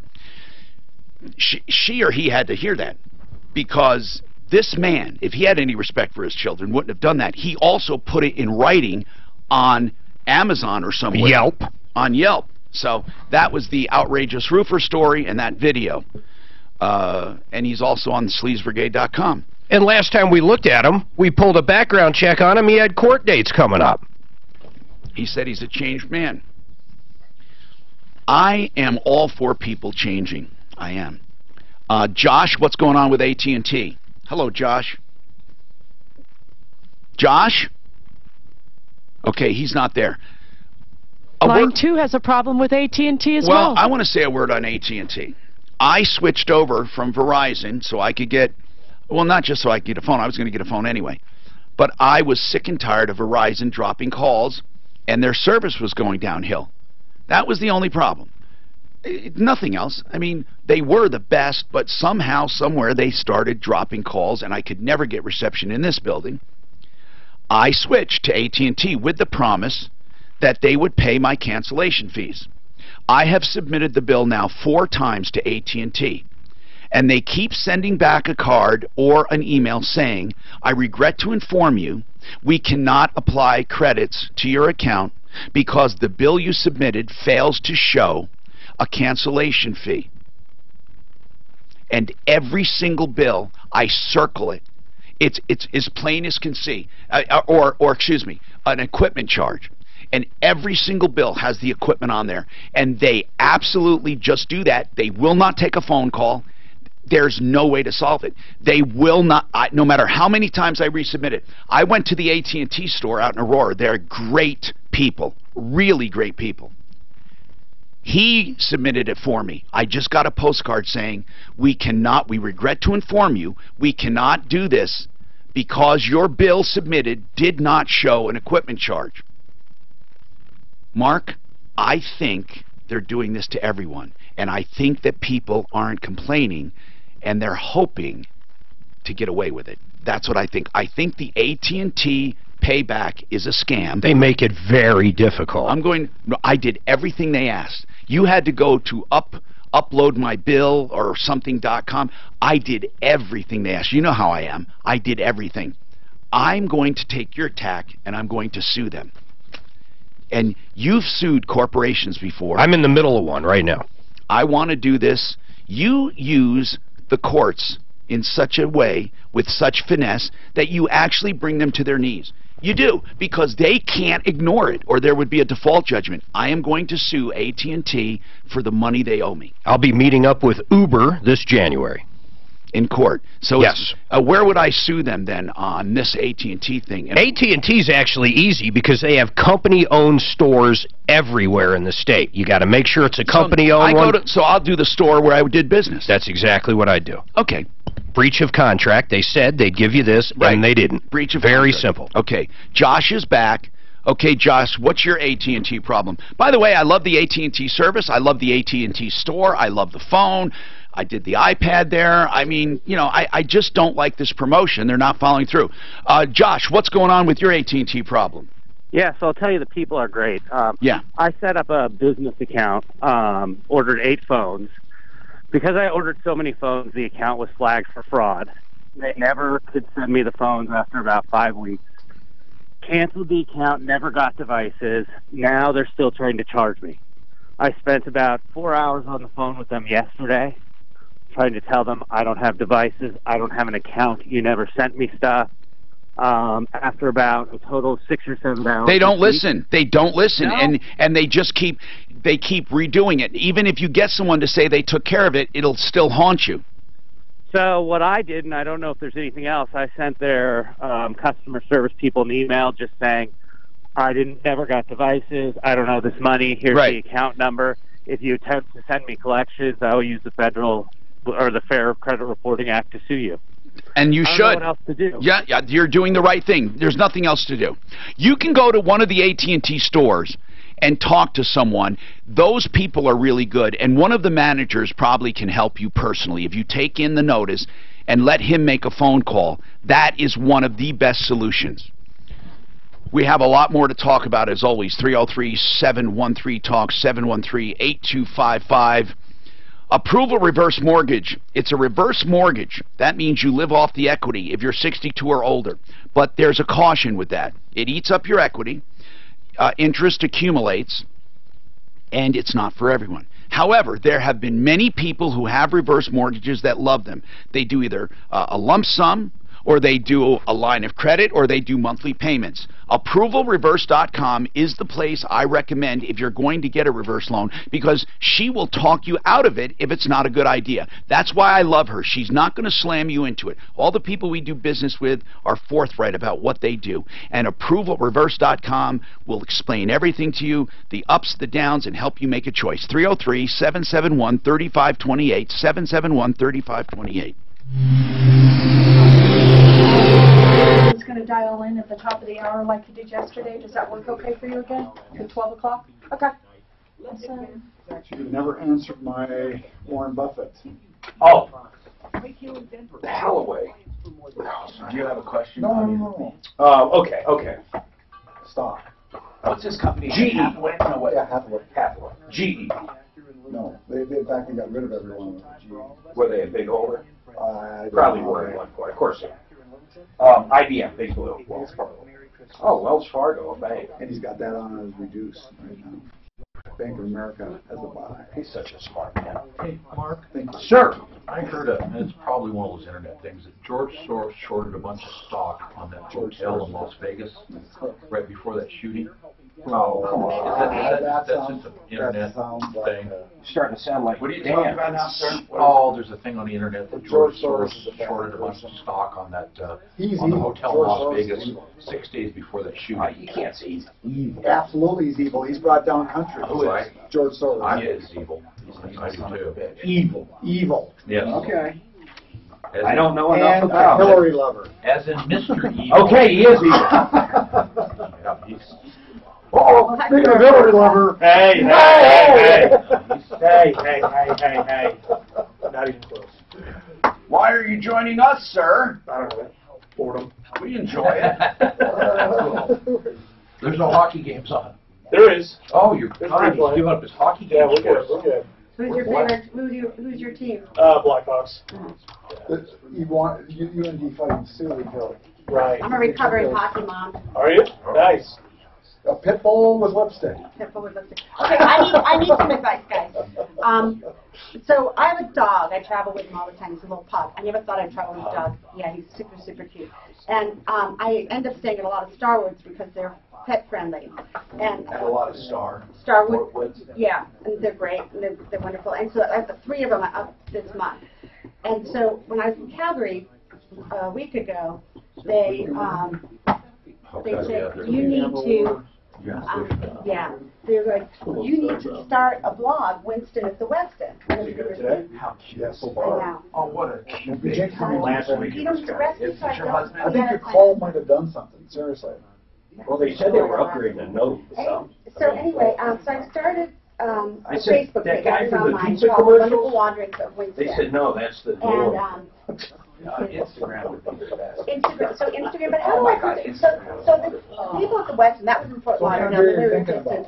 Calgary. And I've got lots of fun pictures. What are you talking about? That would be, I wouldn't bother with the blog. Instagram. And how do I, because I want, what I also want to do, but I want to do a hashtag Winston at the Westin. Well, I could, and I want to try and get some, like, actually the way they did last time. how do I protect it? That's how bad India is. Like what, like the other, I can get a pug and then Lunch not back then. No, that's not not Okay. Oh my God, why did I read it? Might be back. Roger.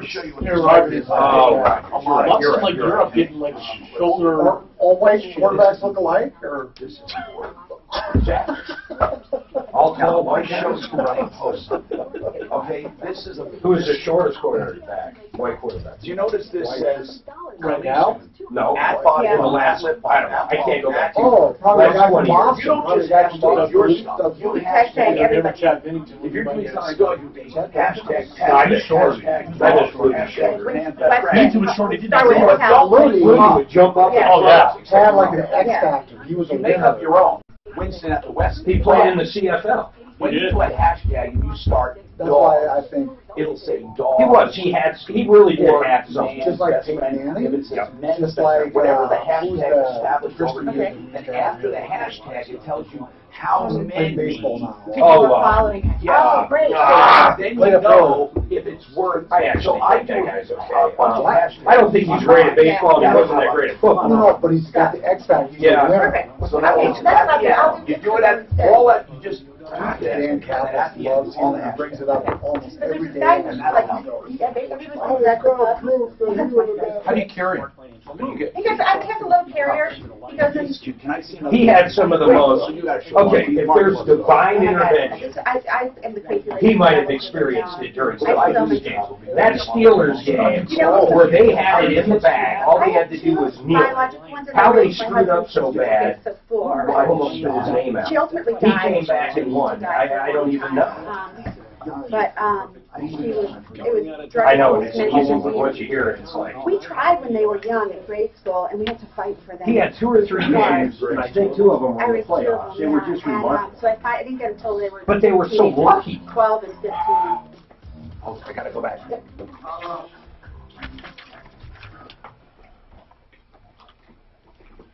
Invention. Tom Martino here. Welcome to the only show of its kind anywhere. Simply Floors is simply the best when you're looking for floors. Simply Floors. Buddy Mitchell, what a great guy he is. He's the owner. I always talk about Buddy because that is the entire culture of that company. Buddy, when you meet him, you'll love him. Now, you're always going to meet him if you go in the store and you want to, or maybe one of the appointments. He doesn't come on all of them, but he is the heart and soul of that company, and he decided to make less to give you more savings. It's that easy. He still makes good money because he does such a great job. But he wanted to compete with the big boys. He said you can have a mom-and-pop shop without charging so much. And that's what he's doing. All the same selection, but you save up to 40% above and beyond those big guys. 52nd and Ward is the showroom. But first, if you want, you can get an in-home appointment. And then if you like it and like the samples and you don't see anything there, you can go to the showroom, 52nd and Ward. To get an appointment in your home where you get free design services as well as salespeople and true designers help you with the entire house and coordinating the floor. All floors, everything you can think of. Simply Floors, Inc. That's like incorporated INC. SimplyFloorsInc.com. SimplyFloorsInc.com. Hey, quick shout out to a fan, Paul Reed. Way to go, man. What did Paul do? He just wrote a nice little email to us. He did? Yeah. Oh, okay. Paul, okay. You got it. Okay. So he wrote a critical thing about you, and that's... Of course, and that's why I love giving him a shout out. Yeah, you know, Mark, over the years... I know. I lost count of how many... I know. Critical emails But this guy's a real hater of Mark. He's not. I kicked him. No, he was one of these guys on Facebook, a real idiot. Oh, okay. I didn't know that. Yeah, I mean, he's just a jerk. I don't know if he's a hater. Because oh, yes. Did you read that email? I made fun of Star Wars, and he about passed out, I think. Anyway, for the first time, we have blinds open. 303-713-TALK, 713-8255. Anna is next. Hello, Anna. Okay, 303-713-TALK. You can get right in. What's going on, Anna? I am, the long time ago, I invented the natural science, wait a minute, this is the company sold it, made in own volcano. Anna, are you telling me that you rented something or did you buy something? I invented. Oh, you invented something. I did an invention. What did you invent, Anna? Make your own volcano. Make your own... What's the last word? Volcano. Make your own... I don't know what you're saying, dear. Spell it. V-O-L-C-A-N-O. Oh, make your own volcano. Yes. Or volcano, like a school project? Yes, like a school science project. You invented it. And did you get a patent, dear? Yes, I do. I got all the information, and I bought the very first one they made. And so what about it? I don't get nothing for it. Well, wait a minute. Everybody makes so much money selling it, and nobody give me anything. Hold on. Well, how did they manufacture it? Did you get involved in manufacturing? No. I have a company name right here, but I saw it in a store. Okay, so Anna, after you, just very simple questions, because it's a little hard to understand your broken English. What dialect am I detecting, or what accent? Hungarian. Hungarian! How old were you when you came here? 21. 21, and how old are you now, may I ask? 83. 83. So, good genes. Why didn't you lose your accent all these years? Because I teach my daughter to speak Hungarian. Oh, that's cool. How many kids? I have accent because, I don't mind your accent. It's just a little difficult sometimes. Yeah. How many kids do you have? Just one. Just one? You have a husband? Granddaughter. Do you have a husband? My husband just died not long ago. Oh, I'm sorry to hear that. And did you have a long marriage? Oh, yes. 42 years. 42 years. How many of them were happy? All of them. Oh, that's good, Anna. That was good. So, Anna, this invention, how long ago did you say you invented it? It's 1982. Now, why did you invent that? What were the circumstances? Nothing. I just, I thought I'd see if it's put it out in the market, if it Okay, works. so you got a patent, and after you got a patent, what did you do? I just need to take this step by step. What did you do after that? I went to the company called the Ideal Exchange Corporation. Ideal Exchange Corporation. In St. Louis, Missouri. And what happened? It's one of those aggregators, late night TV. They looked at it. Now, you went to them, hold on, Anna, you went to Ideal Exchange, what are they called? Ideal Exchange? Ideal Exchange Corporation. Okay. St. Louis, Missouri. But you went to them after you got your patent? No, before the whole thing started. Oh. They patented for me, I think. Oh, they might have stole it from you. Okay, so after you went to them, then what was the next step?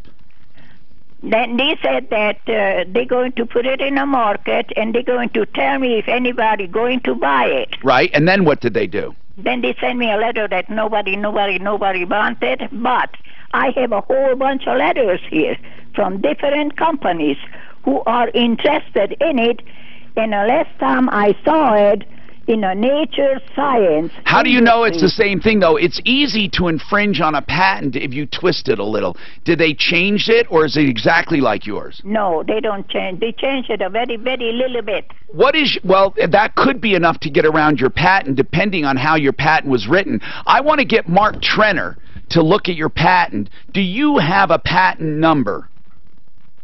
I don't know where to look at it, I got so much paper. Okay, Trenner Law, by the way, Mark Trenner, we're going to get him. I'd like to get him on the air if he's around, or we'll put you in touch with him, and I'll get him to give you a complimentary consultation. Somebody come here to look at all these papers. Yes. In a first box. So what they mean? I got him. Okay, I bought it. we can. Where are you located? 8481. No, don't give me your exact. What part like of Denver? Town? What part of town? Arvada. How much did you spend on everything with that company? $1,000. Oh, you didn't get a patent, dear. They stole it from you. It's probably a patent search at best. Do you have a patent in your hand? Do you actually have a patent? I don't know what is a patent or. I had a whole bunch of letters. Okay, dear. Anna, I have a feeling they might have taken this idea from you.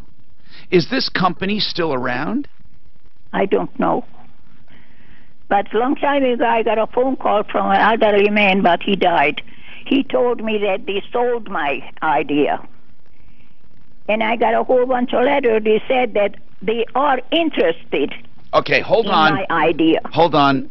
All right, just hold on. It's probably worth digging into. Chris, I'll take you with your AT&T problem after this, but I must take a quick break. And I mentioned Trenner Law, 720-221-3708, because he's a great guy, Mark Trenner, Trenner Law, and that's 720-221-3708.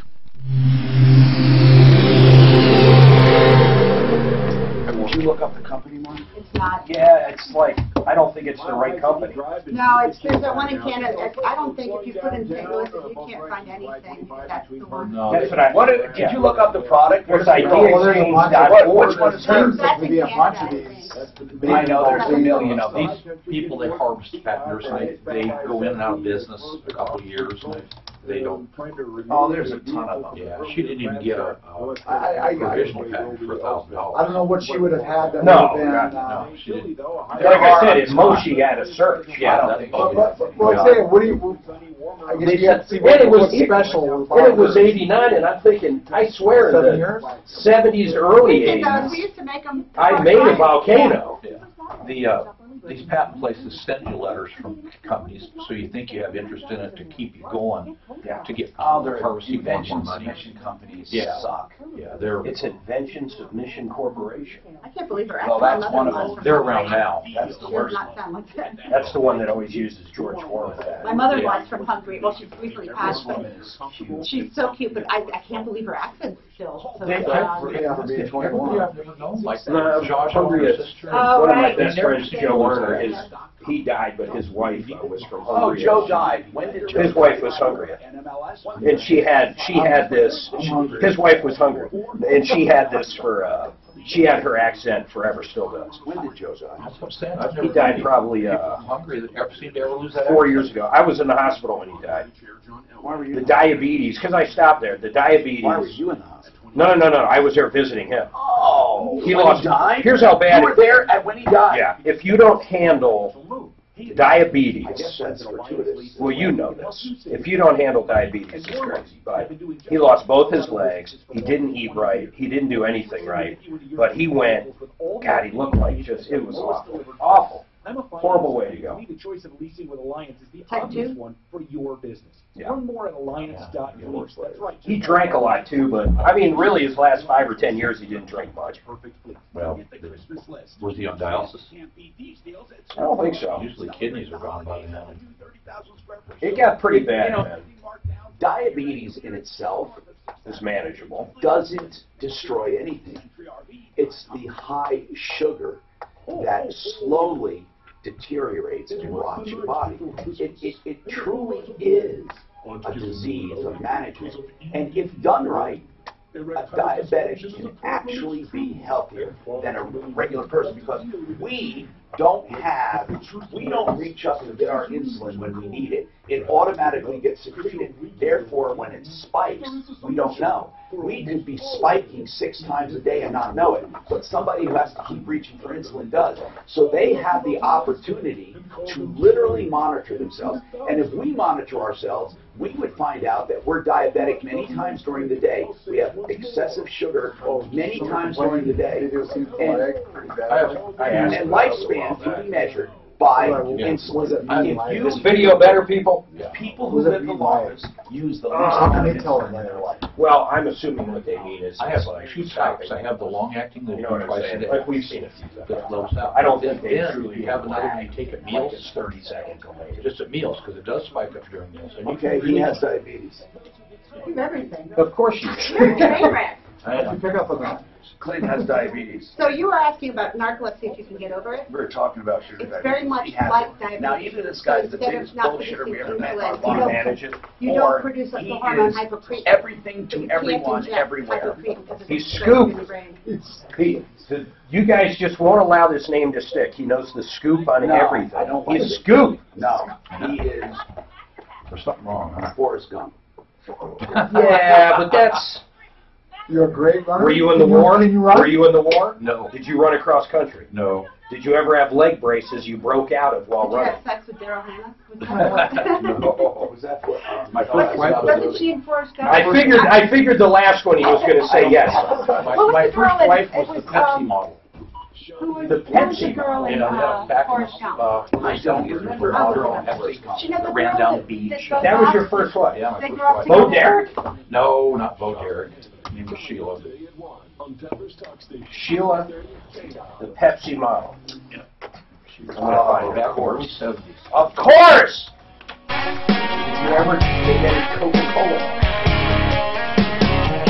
Hi, Tom Martino here. Mark Trenner, Trenner Law. Mark, the more we looked into this, I don't think there's anything we can do.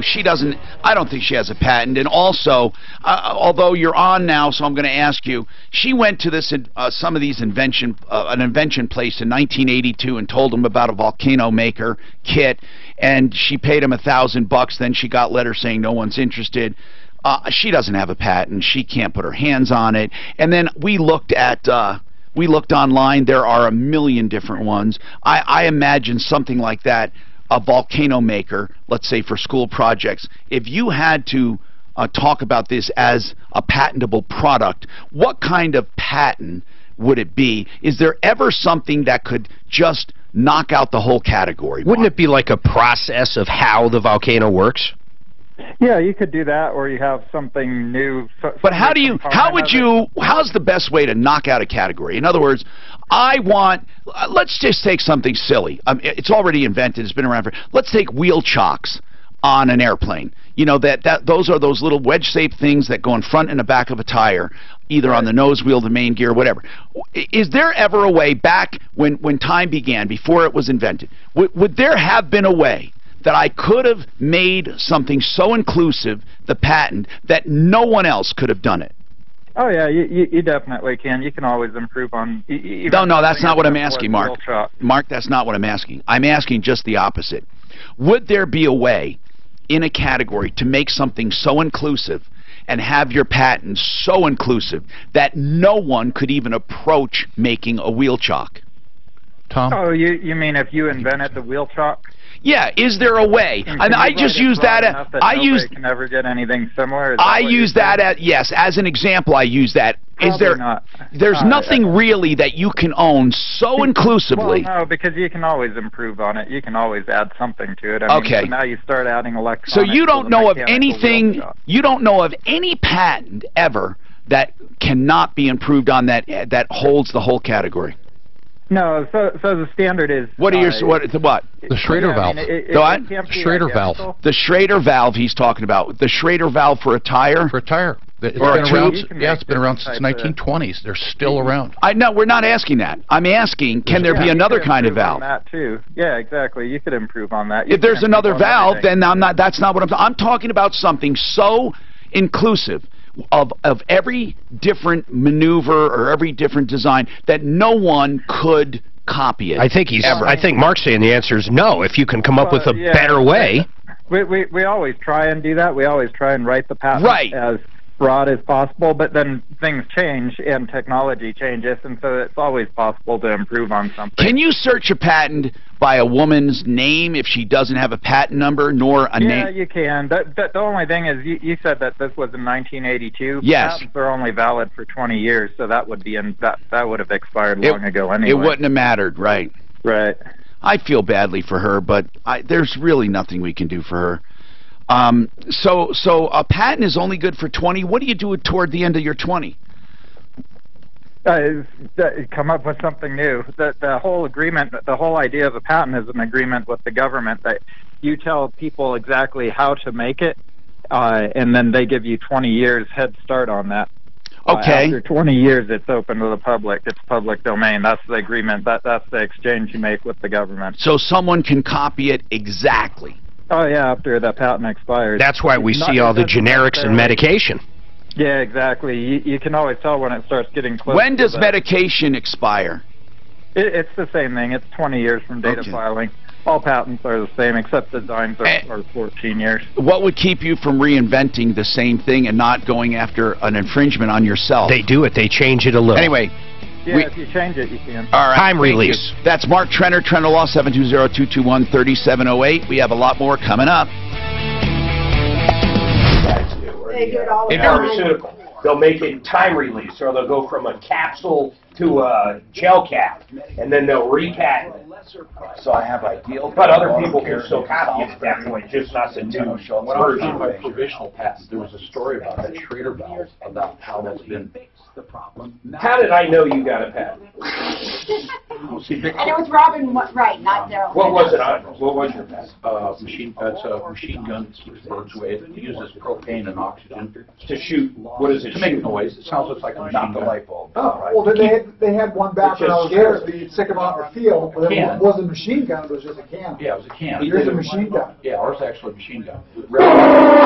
Why would you care about a machine gun? To keep birds out of. I know, but just a bang. It's more effective. No, the machine gun's actually more effective Really? because it does Hello? It does So I don't know my birds. Seriously, what do you, if you hear one boom compared to, what are you going to do? Duck? Well, I guess either way you're going to duck. No, a duck. I love this new Hyundai. The Hyundai, you mean? The Oh, muzzle the flash Kona. is visible too. And so they don't only hear it, they see that real bright white muzzle flash. It really works good. I wonder how big it is. It almost looks like a little sports car. Turbo, all-wheel drive, drives itself, heads-up display. It's got everything. Wait, how much is it? It doesn't come out till next year. They're not talking about it.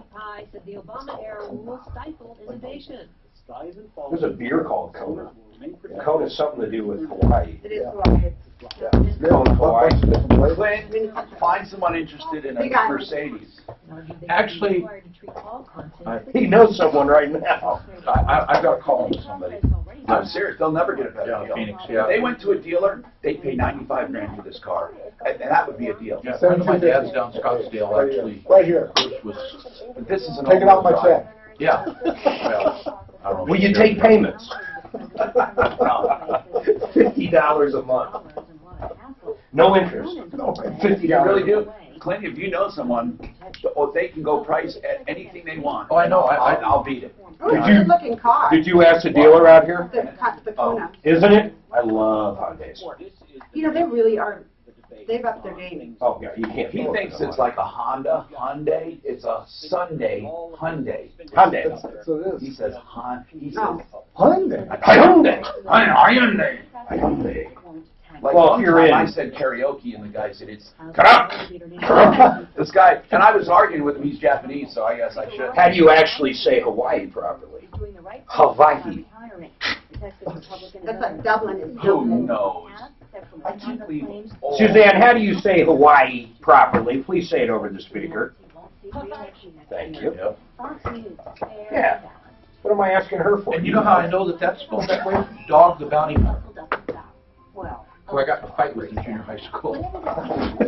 You got no fight with Dog the Bounty And his Hunter. brother. That's pretty good. We got kicked off the school bus. Are they making this car in some weird colors though, like mustard? Clint actually got into a fight with Dog the Bounty Hunter back in the day. Can you believe that? First day of junior high school. The whole story is hysterical. I'll tell you later. What is that? He got into a fight with Dog the Bounty Hunter. The Chapman brothers. They were bullies. They were. Oh, Muhammad Ali. She just got diagnosed with pretty bad cancer, actually. Yeah. She's the brains behind that whole thing. She is a really, really smart woman. Dog's just a rooster. Well, he's the muscle, or at least he was. The muscle. Yeah. Didn't he get arrested in Mexico a while back? He went after the.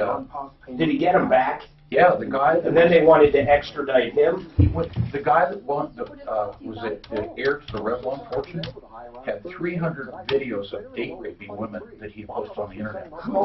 The guy that was going to inherit the Revlon fortune had date raped about 300 women, put it on the internet.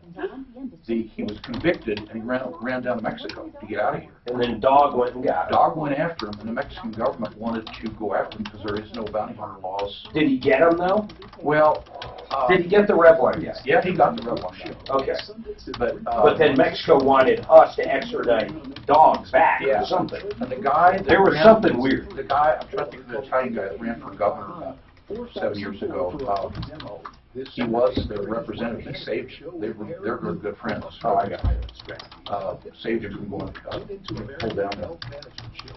Yeah, I knew it from junior high. I'll tell you, the weird one was Hulk Hogan To discover the The sex thing with Bubba the Love Sponge's wife. That was sad. Bubba the Love Sponge videos him having sex with his own wife. They set it up. And then released it out. They set it up. He got like, what, Can you 30 imagine mil? putting your wife up to that?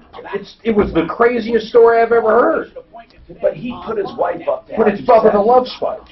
It's Max Factor, not Revlon. He made Howard Stern look like an angel. But you found that story? Well, I'd say the Max Factor. Max Factor, not Revlon. Max Factor is Still makeup, yeah. I thought it said it was Revlon. I was wrong. Get lower energy bills. You know, I get all Suzanne's makeup at the dollar store. Facebook commenter says it is lagging pretty bad. After you asked, is it any better? Is it pausing? It's pausing right now. Is it pausing or lagging? I'll ask. See, I have to do is the Troubleshooter Show. Tom, Prince dialed in. Top of the hour. Tom Martino. And I'm feeling down. Hi, I'm Tom Martino, your troubleshooter. Lines are wide open. You can get right through at 303-713-TALK. That very seldom happens, where they're completely wide open. You can talk about anything on your mind. Lied to, cheated, ripped off. You think you need some help. You want to get something off your chest. In fact, I'm going to do that. I copied this from a guy who did this years ago. He called Hit and Get Radio. You hit and get off after that. So I'm going to let you have 15 seconds. That's a long time if you think about it. 15 seconds to hit and get. If you want to come on and get off, and I will not say a word. The only thing we'll do is bleep any vulgarities, but you can say anything you want. And then, of course, we're doing a new segment, an old segment, again, meaning, why am I special? You can call and brag about yourself if you think you're special. If we agree with you, we'll have you in and buy you lunch and give you toys. If not, no. Why am I special? It's a chance to brag about yourself. If you've done anything special, do anything special, have anything special. This hour brought to you by Ideal Home Loans for your next Ideal Home Loan. Let's talk about low rates. I like them, but I don't want to go back to 30 years if I had a loan 10 years or 13 years or 7 years. Brent Ivinson, what can I do? Well, that's the custom term mortgage. There's options for you. And you know what? In the past, you used to have to give up those years or even accelerate your loan and pay it off more quickly, which oftentimes required a higher monthly payment. But now, with our custom term mortgage, you can take those years you've already paid off with you onto your next transaction, because if you've already paid 7 years of your home loan, we can give you a 23-year or a 22-year mortgage. This works for any period of time all the way down to 10 years. So gone are the days where refinancing means starting over on a brand new home loan and adding years back to your unless you want to. Now, if they refinance today, they start. When will their next payment be? Well, no payment on your new loan until March at this point. So a break as those holiday bills start rolling in. That's cool. That's Brent Ivinson, Ideal Home Loans for your next Ideal Home Loan. IdealHomeLoans.com, 303-867-7000, 867-7000. That's IdealHomeLoans.com. So we have this feature that I did years ago, and I've done it maybe even last year. Why am I special? And we have found some really special people. I'll let you have, there's no real time limit on it, but if you don't get to the point, we're going to coax you along on that one, on why am I special. And we'll decide if we feel you're special, and if so, we'll give you lunch and bring you in here and give you toys. If, however, you're not special, we're just going to gong you. The other thing I want to say, we have Hit and Get Radio. You can say anything you want for 15 seconds. If something's irritating you and you want to get it off your chest, I will say nothing for 15 seconds, and then you're on and you're off. Right now, Roberta wants to brag she's special. Why are you special? And, of course, we're still solving your consumer problems, questions, and complaints as well. Roberta, why are you special? Hi, Tom. How cool to talk to you. Thank you. Why are you special? I am special because I had a shopping trip to Target. I walked up to the cashier. I found a wallet sitting in front of me at the cashier little aisle there. The lady in front of me, or maybe someone in front of her, forgot the wallet. I put it in my purse. I walked to customer service. Well, they were taking forever. I went outside. Kind of like the story. And then what? It had $38,000 in there. Whoa! Wait a minute. You had, when you picked it up, did you know there was $38,000 in it? Of course not. I was rich. That would have to be a thick wallet. Do you think, and you returned it, now, Roberta, you returned it knowing you had all that money in it, right? It took me a while. It took me about a month to find the lady that lost the cash. Oh my God, you actually searched for a month? Yeah. Did you ever once get tempted, to say, oh well, of course.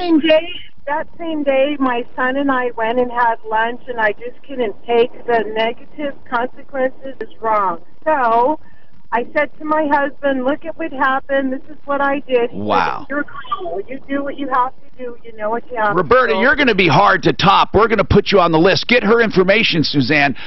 This is what I did. He Wow. said, you're cool. You do what you have to do. You know what you have Roberta, to do. you're going to be hard to top. We're going to put you on the list. Get her information, Suzanne.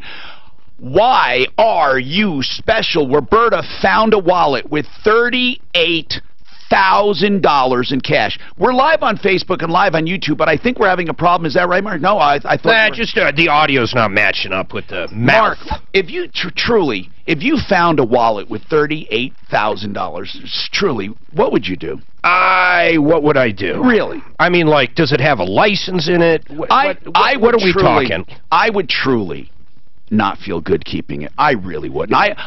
But if there's nothing there, if it's a bag of money, what do you do? Okay, if there's a bag of money, I could think, this could be drug money, ill-gotten, right? Yes. So now, truly, I swear, if I found a bag of money, now, if I could trace it, or I would keep my ears open, ask the store, did anyone report losing anything at all, or whatever, or if I saw someone looking around, if I could discern or find out if there was an ad in the paper or on the online or on the radio or something, if I found out somebody lost that money, and I would, of course, return it. Yep. However, if I found out that money was ill-gotten, never would I return it. Well, how about if you just didn't know?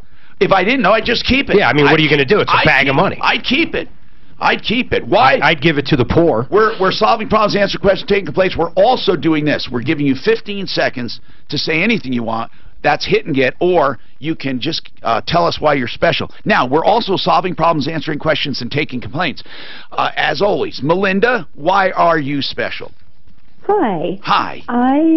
I teach people how to stop living paycheck to paycheck, take the daily stress away with dealing with money. How do you do that? I teach them how to get on a budget and... Kind of like a Dave Ramsey thing? Kind of. Do you use his formulas? No. I used my own. We actually were deeply in debt at one time, and I figured out how to get out of it. And what did you do? How did you figure to get out of it? What's the secret sauce? Yeah. What? Give us an idea. Plan your income before you get it. What does that mean? So I teach people, they tell me I'm going to make $5,000 this month, and so at the beginning of the month prior, I teach them, we go over it, and we figure out where they're going to spend that money before it gets there. Oh. There's no emotion involved. Okay.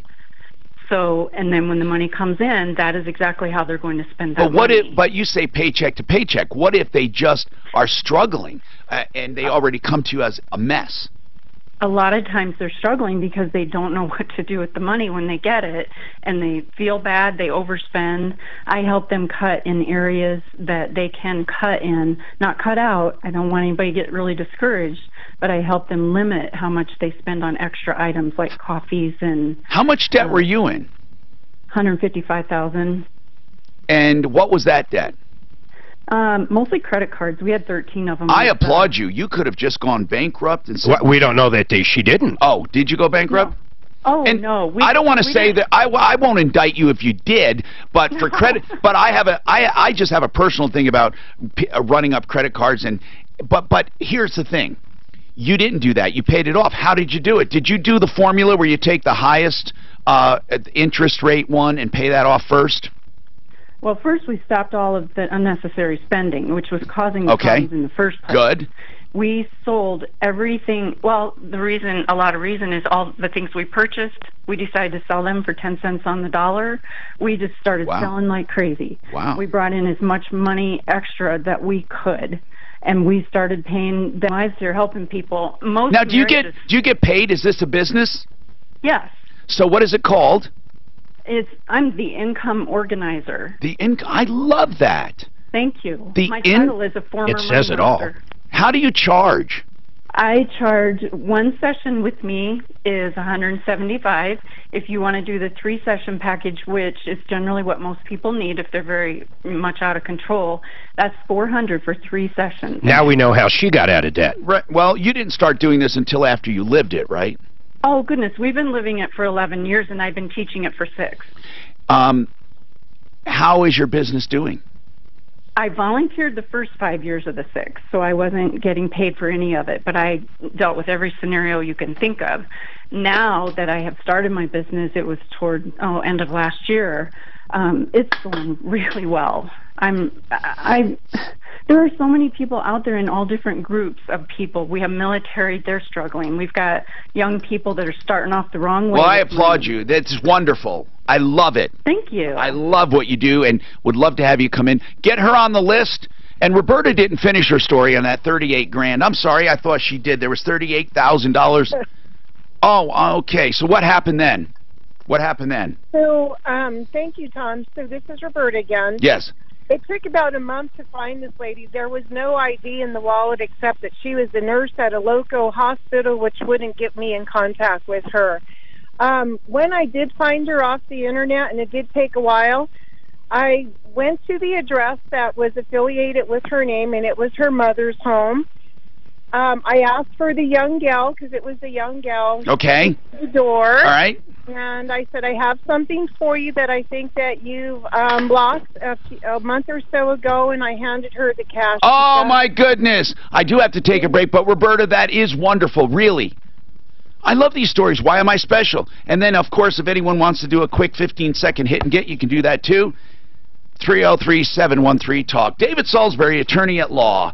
David, I love using you as an expert in these areas. You do estates, you do estate planning, wills, probate, and I tell people all initial consultations are complimentary, and they should have one with you if they don't have a will. What can happen if someone dies without a will? I mean, it's not always catastrophic, but could you, fill us in on that, David? Oh, I'm sorry. There you are, David. Sorry. Go ahead. That's okay. In a will, you get to choose who handles your estate. We call it a personal representative. I have a situation where there is no will, the last parent to die, all 3 of the kids want to be personal representative. There's no will to say, so it's going to end up in court, and what's going to happen is the court's going to appoint a third party to manage the estate. The fees are going to go up. The beneficiaries may not be happy. If you have a will, you get to choose who's going to handle your estate when you die, and that's what's fair to your family when you go.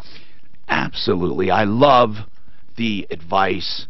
You just need to take control, and it doesn't cost that much. You know, a simple will can be as low as $500 or $600. Give David Salisbury a call. Initial consultations are complimentary. 720-493-3911. Whether it's a simple will, whether it's a trust or a whole estate plan, 720-493-3911. He does bundling prices, meaning he'll tell you what you get for a package, and it's a flat rate. You don't have to worry about running up fees. I love the way he does it. 720-493-3911. David Salisbury is on my referral list at referrallist.com. From the L&L Heating and Air Conditioning Traffic Slow Center. speeds on the drive downtown. Crash northbound I-25 near Colfax is being cleared. It's up to the shoulder right now, but backups all the way to Alameda at this time. Nothing out of the ordinary in the drive downtown. The rest of the highway drive wide open in the city, though. Up in the high country, some good news. Looks like they have reopened eastbound I-70 at Officers Gulch. letting traffic through both directions of the roadway. For more real-time traffic updates on your route, download the new Total Traffic app powered by Traffic Karma. The weather forecast, mostly sunny today. Chilly, though, a high of 39. Tonight, clear skies overnight with a low of 24. Right now, overcast skies and 34 in Denver. With your traffic and weather, I'm Pete Wagner, 630 KHOW. This report is brought to you by Panera Bread. Family and friends will like whatever you get them this holiday. But why not get them something they'll love? A Panera Bread gift card. For every $50 in gift cards purchased, get a $10 bonus card for yourself. Visit your local bakery cafe for more details. Retirement can last 20, 30, or more years. No wonder the #1 retirement fear is running out of money. So, how do you feel? Are you confident your retirement savings will last throughout your retirement years? This is Linda Gardner with Blue Heron Capital, host of Your Money, Your Retirement, heard every Saturday right here on 630 KHOW. We can help you create a retirement income strategy that you won't outlive, a strategy to show you what you can spend with confidence, maintain your lifestyle, and follow your retirement dreams. You worked hard and saved for your retirement. Now it's time to make sure you have income to last your lifetime. Call today for your complimentary, no obligation. Wow, set to go in really slow motion. Did it work? Yeah, it works. What is the Oh, invention? that would scare off more than birds. What is the function, sir? Scare birds. Keeping birds? Well, what is that? What is the invention, sir? What is it? It's a machine gun that runs off propane and oxygen. Oh, it's not a real gun. No, it doesn't fire a projectile. It's about an 18-inch white hot. And it just scares birds? Oh, some of these pits that are collecting lithium, they collect lithium on water, and they let the water evaporate. They'll kill $20,000 worth of birds a day. They get fined. I got a friend who works in government that works. Wait a minute. I'm sorry. I'm not getting it.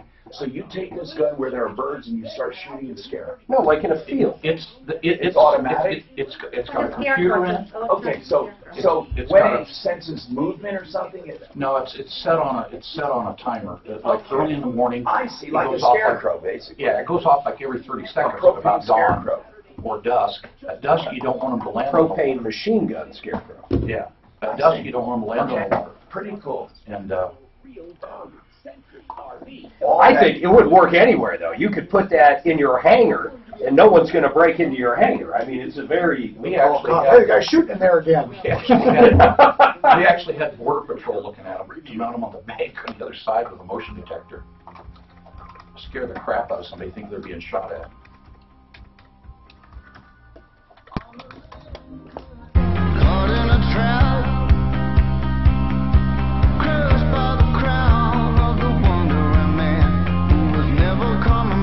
Pro Auto Care for you. Pro Auto Care. 303 Pro Auto is the phone number. Al Aramis is the owner. He's like family. Al has his family, and matter of fact, his son is in the business. His wife helps out. Pro Auto Care has been around 25 years. They're the car nannies, I call them. People that will keep track of what your car needs based on the VIN number, also based on your own needs. I love the way they do business. It's plain and simple. They have ethics and knowledge and skill, and they've been around a long time. You won't go wrong with Pro Auto Care. 2 locations near Evans and I-25 and near Bowles in Santa Fe. Give them a call or look at 303proauto.com for specials just for Martino listeners. Well, I guess if you happen on that website, it won't be just for Martino listeners, but go there and find out. 303proauto.com or give them a call. 303-PRO-AUTO. They have gentle text and email reminders for things that need to be done on your car. It truly is like having a car nanny. 303-PRO-AUTO. So we're going to continue. Darren says he's special. This is kind of cool. Why are you special? I've been asking people to call in if they think they're special, and we'll make a determination on the most special. We'll have them come in the studio. Also, I'd like to say that you can also call and do a 15-second unload, and I will say nothing. The only thing I'll do is bleep out anything that's vulgar because we have a delay. So what's going on, Darren? Hi, Tom and Hi. gang. Hey, I don't know. I think I'm special.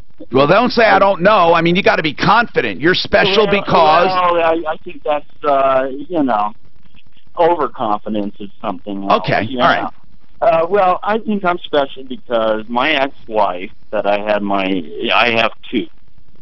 My first ex-wife, I only have one child. He's 32 right now.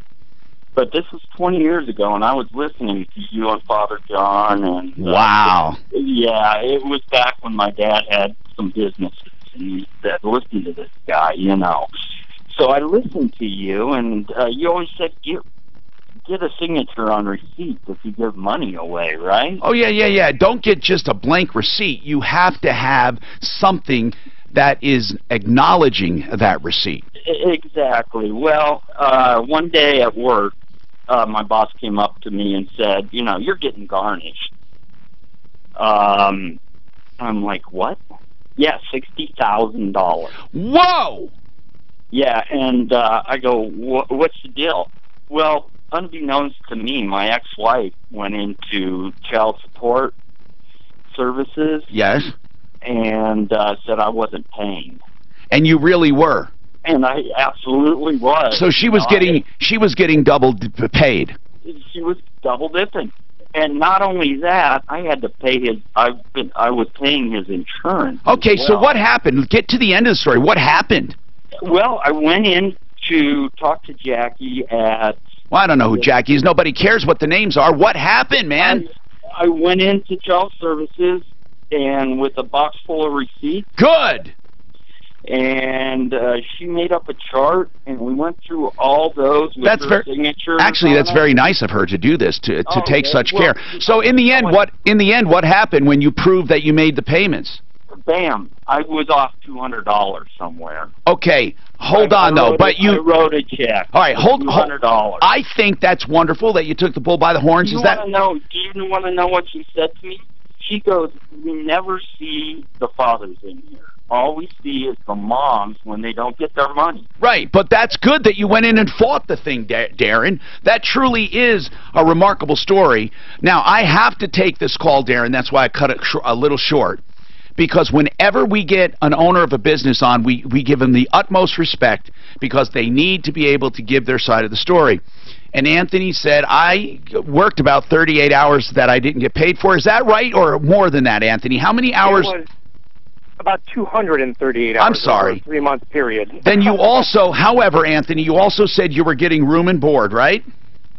I was not getting board. I was getting room, and I'm sorry. I just called it room board. I'm sorry. You were getting the use of a trailer. When we initially talked, he's like, "Well, I'll take it out." I was like, "No. You pay me, and then I'll pay you." So were you paying him? I wasn't paid by him. How was I going to pay him? Okay, so you were never paid from day one? I've got 2 payments so I could go in and get my phone turned back on in the parking lot of Walmart. How much total were you paid by him total? Two $35 phone payments and 2 $150 storage payments. How much was the storage payment?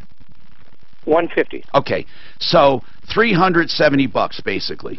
Okay? More or less. All right, and not a dime more, and you say you're owed about how much?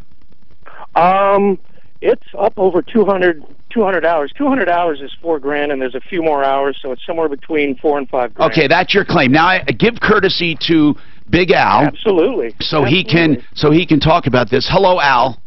Yes, are you there? I am here, Al. Thank you for addressing this. I appreciate it. Oh, not a problem, because I'm going to tell you something, okay? Yeah. Let me just start at the beginning.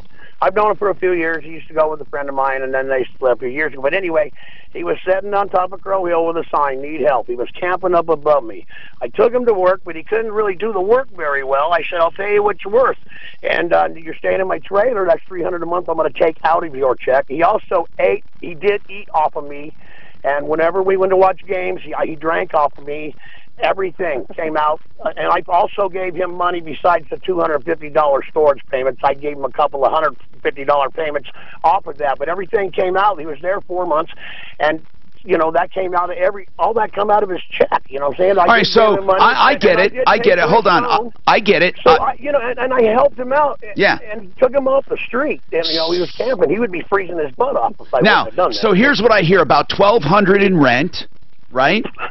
Yeah. And then about 370 in that other money. Plus, then you said in addition to that, you gave him other money than that 370. I fed him too. Okay. Okay, Anthony. Coming out of my pocket. Anthony, you didn't mention food. You didn't mention food. That's because I was going to the food bank getting my own food. Oh, you never ate in my house, Anthony? You ate dinner in my house every night, and I fed you lunch in the, at I have 2 months of text saying that. So, I'm going to tell you what. So do you think you owe him anything, Al? No. Nothing? No. Okay. I don't owe him nothing. He knew the circumstances, and plus, like I said, there was no way he was ever going to make $20 an hour, 10 or 12, because he was just a ground squirrel. He could go up the ladder. So was he miscalculating his hourly rate? He thought he was getting $20 an hour, and you're $20 an hour, ever $20 an hour, sir. Okay. Ever. So what rate? I pay people that know what they're doing. A rate would he be rated at? Would you think? 10. $10 an hour. Okay. Yeah. Well, what do you? So Anthony, at least he's addressing things. I mean, you know what I'm saying. Right. He's not ignoring it. So he's saying $10 an hour for what you did because you weren't skilled. No, and plus, like I said, I have addresses and names of the people $20 who an hour own the from property. Me, ever. And now, what about the hours he said? Are you disputing that, Al, the 238? You know, there towards the end, I wasn't even hardly taking him because the jobs I was doing, he couldn't do anything. There were high, steep, metal roofs and stuff, and there was nothing for him to do, so I'm not taking you and paying you if you can't do anything. You know what I'm saying? He's very scared of the job. How many hours would you say he did? Oh, in that many days, well,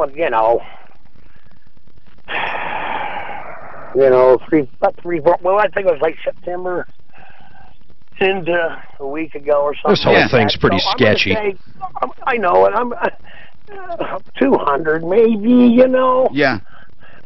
So pushing it. So it's $2,000 every day.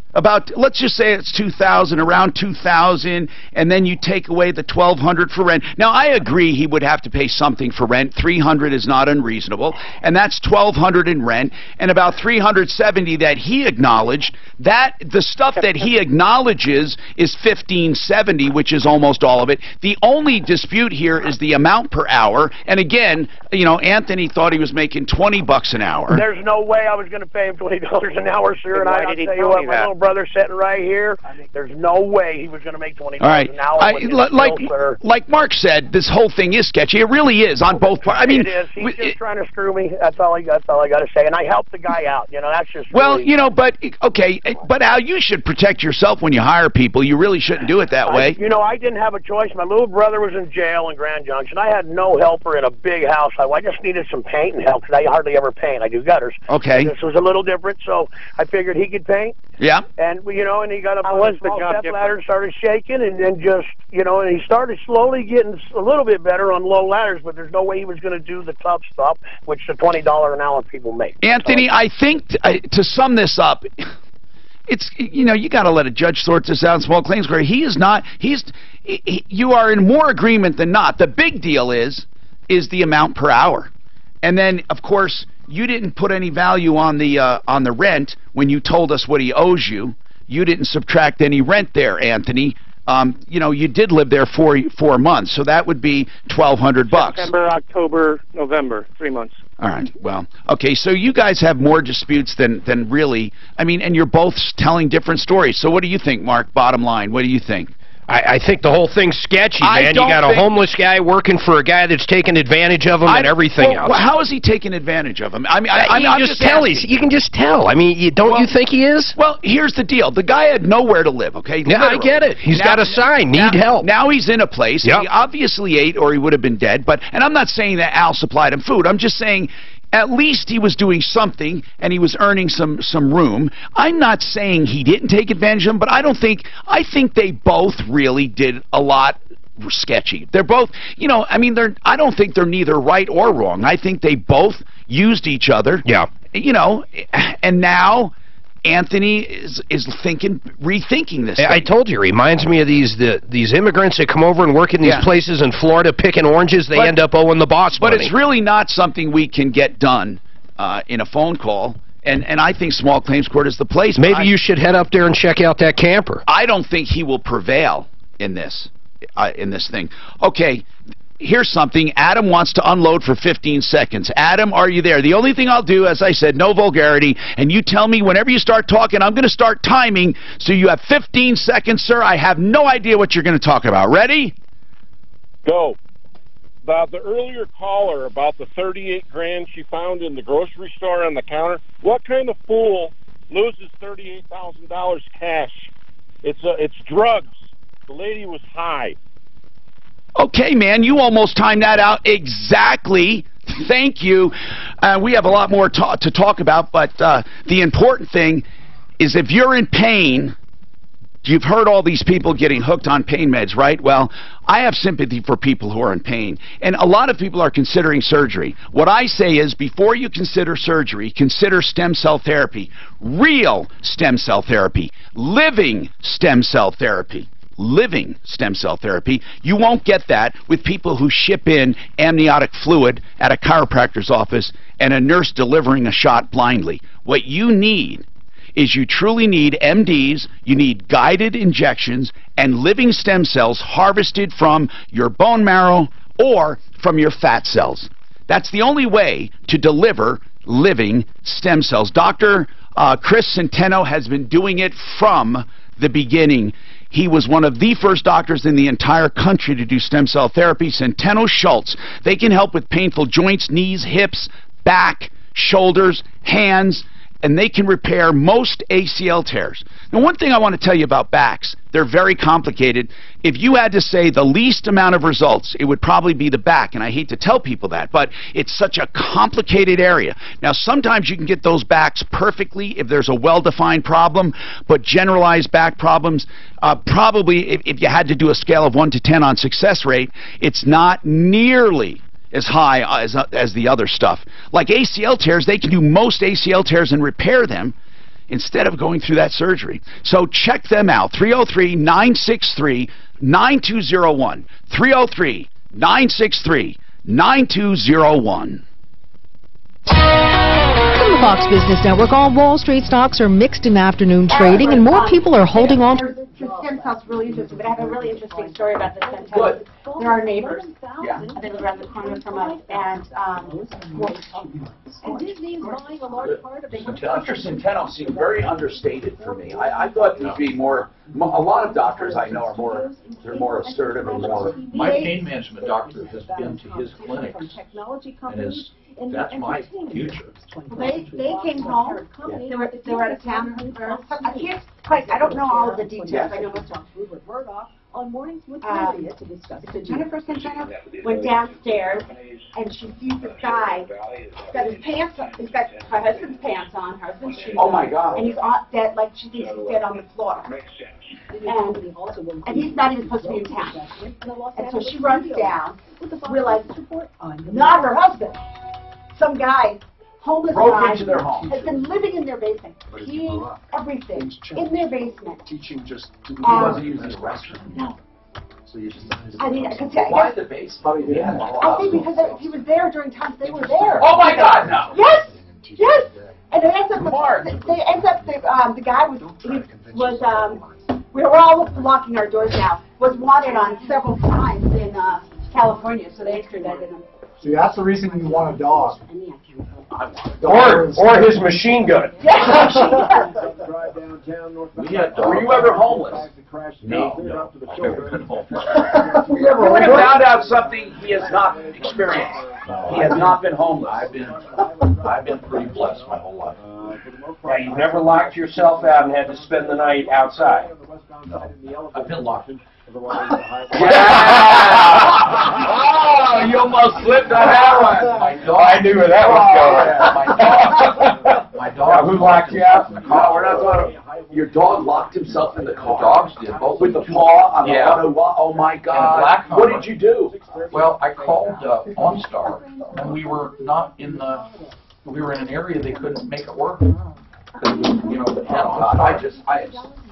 and I called a locksmith, and they said they can't break into them. I almost always make it, but when you're here, I guess I miss. Wait, because you're here. Anyway, you know how they bend the door out to get in? They can't bend the door out on a Hummer because they're just too mean. They're just, the doors are that thick on them. And so we had to break the window. Do you still have a Hummer? What's that? Do you still have a Hummer? My wife does. She has a Mercedes. I wonder if I should mention the car for sale on there. I drive all the junk. And say it's, and take emails, no? You know, we took a pickaxe and hit the middle of that window and bounced off of it 3 times before we were able to break the damn window. And it make it look like it's so easy to break a window in a car. So you got to have a certain. I got one of those tools in my glove box. You barely touch it. Yeah, to get near an edge too. They told, but we, you know, So you can try it on this car. I was going to try it on yours after the show. But no, his Mercedes.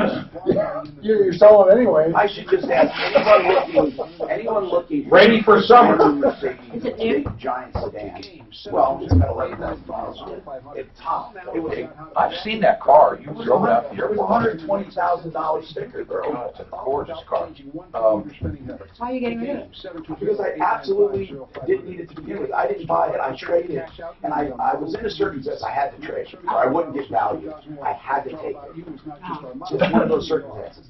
And so it's wonderful. I just knew that if I had the car, I could get money faster than the other one. Why'd you put 11,000 miles on it? No, it was used by one of the executives at the dealership. So yeah, I didn't put it. Hi, Tom Martino here. Welcome to the show. Okay. Why am I special? Let's go to Aaron, though, who has a consumer problem. Aaron, what's happening? Aaron? Yeah, I'm here. What's going on, man?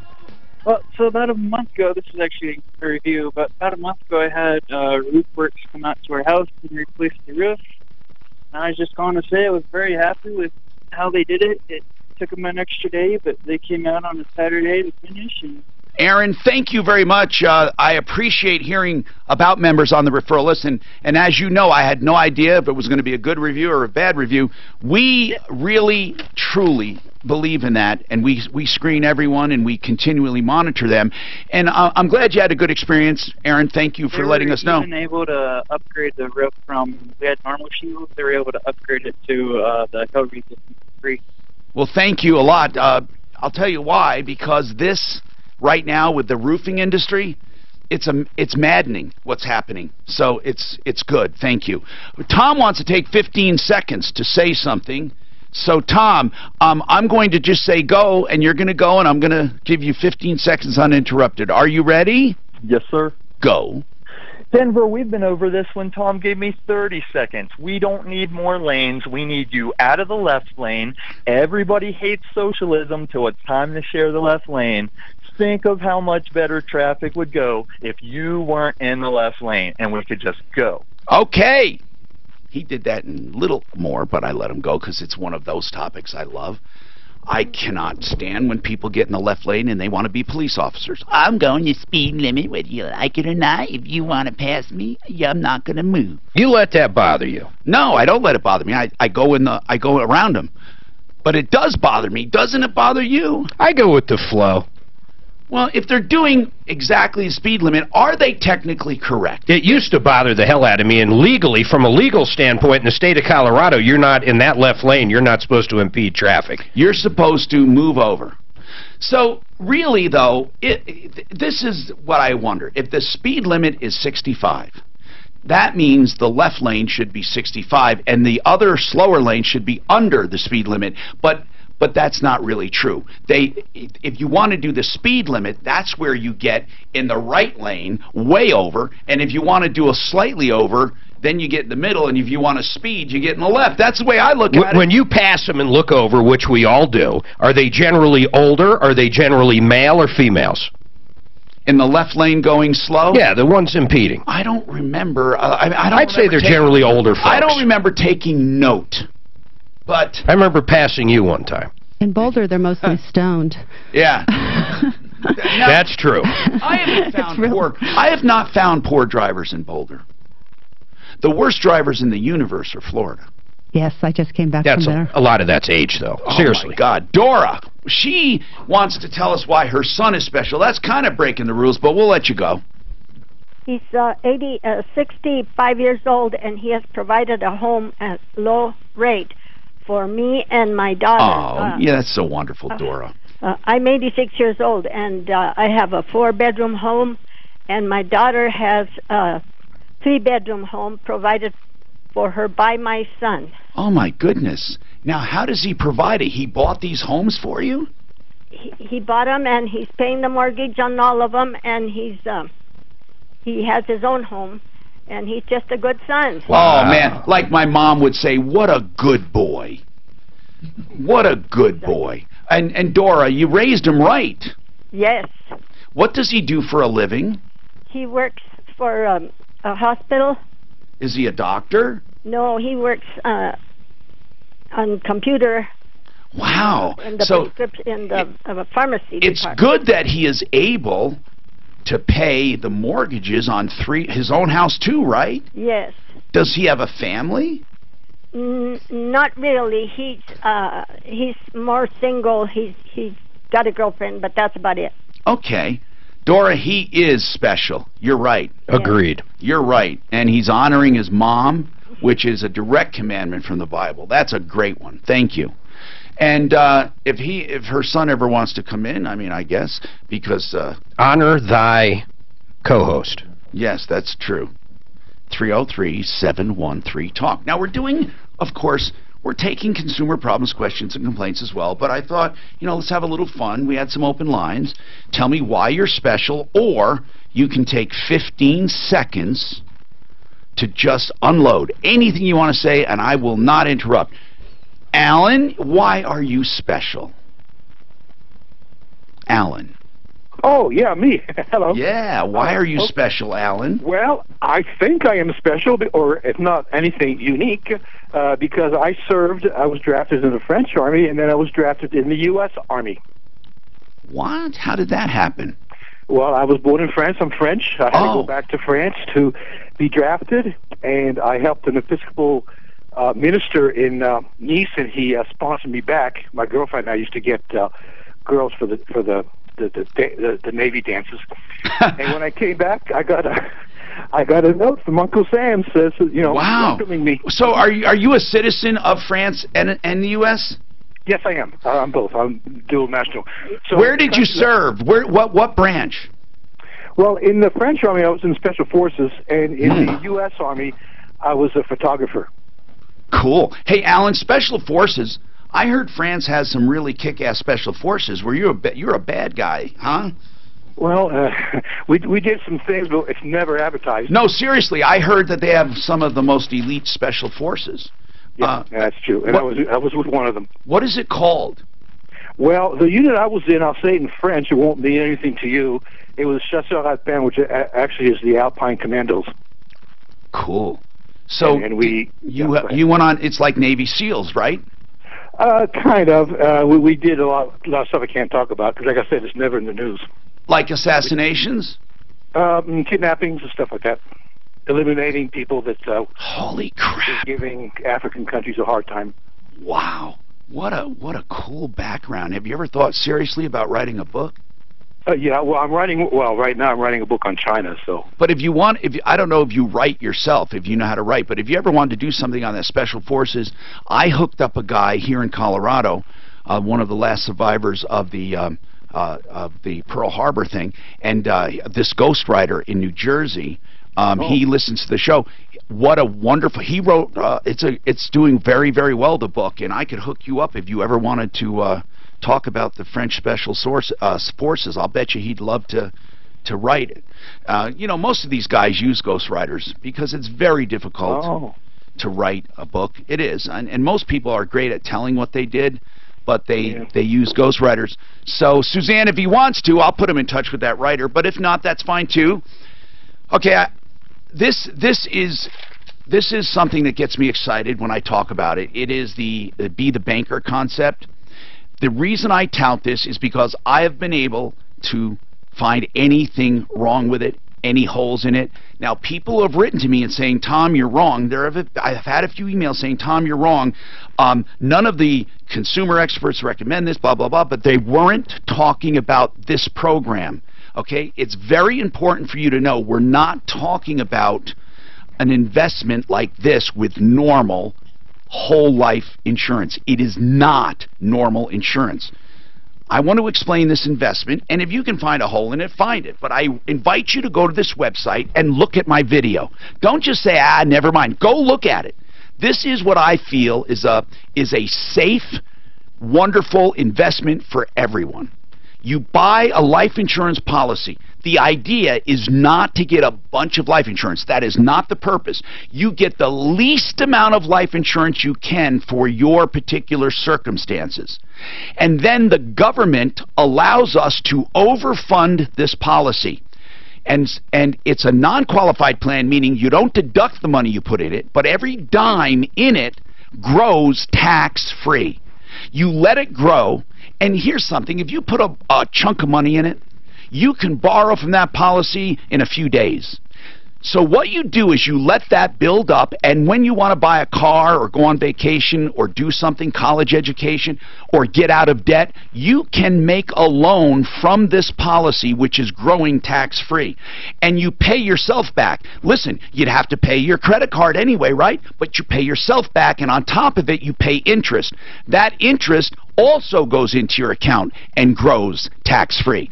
The whole idea is to have a nest egg by the time you're 50, 60, 70, you pick your time, and then you borrow monthly from it and don't pay it back. And you wait until your death, and the proceeds from your policy pay off the loans. You never pay tax on the income, ever, because they're loans. It's called Become the Banker because it's like being your own banker. 303-779-6600. If you want to call direct and go to one of these seminars, maybe you don't even want to go to the seminar. You want to talk to one of the representatives. 303-779-6600. I know Joe Chiano personally, who does the brokerage, and it is a phenomenal investment. 303-779-6600. And look at this video and sign up at becomethebanker.info. becomethebanker.info. From the L&L Heating and Air Conditioning Traffic Center. Some slowing on the highway, big delays due to a crash off highway downtown. I can't find any holes in this. And every single person that emailed me, Mark, they were talking about this whole life, this just the normal policy where the cost of insurance back in the day. The cost of insurance is outrageous. The worst here's the problem. The worst investment you can make is whole life insurance. So why would you do it? Because this is not whole life. This is an investment grade policy. Makes a lot of sense. I'm going to go a whole show without picking up a single case. It's never happened. Well, I was going to send you on that one, but then it turned out to be that the real estate one, but she can't give us information. I want to know why that real estate person took every dime. Yeah, something wrong there. Well, we get it. I'll pick it up. Broncos fans, the holiday season is here, and we have the perfect. I've got 8 of them here that will probably close by tomorrow. Checks actually. Well, then that's good because I don't want to overdo this. I don't want to overwork you. There's not much else I can do on them, though. I'm just waiting. You're going tonight, right? I know I already asked you. Good. Yeah, Ted's going. It'll be good tonight. My wife's just going to be late. Are you going to the other one first? We got no, I don't know if I'll make that one either. I don't know what time we'll be back from K&H. Hey, I wanted to ask you something about that. Hold on a sec here.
Frank Duran, therealestateman.com. Is it safe to say you won't do better when you're buying or selling real estate than Frank Duran, the real estate man? Easily safe. The best. 303-920-1622. We mentioned him earlier in the show where Mark used him, and his commissions are such that, trust me, you don't even notice him because he does such a great job. Frank Duran, therealestateman.com, 303-920-1622. Okay, so our common lady today is in, and Ann, what are your observations so far? We have a few minutes. We want to take some calls. Go ahead. Oh, it's been so much fun. Good. It's so much fun. I love the bantering. Everybody's great. Oh, and off the air, people should listen to Facebook and YouTube. Yeah. Because everything we talk about during the breaks is candid and open. Yeah. No, it's been really great. Is it what you thought? I didn't know what to think. It's more fun than I thought. Good. And I'd love to come back and do it again. Yeah, you can do it. You can.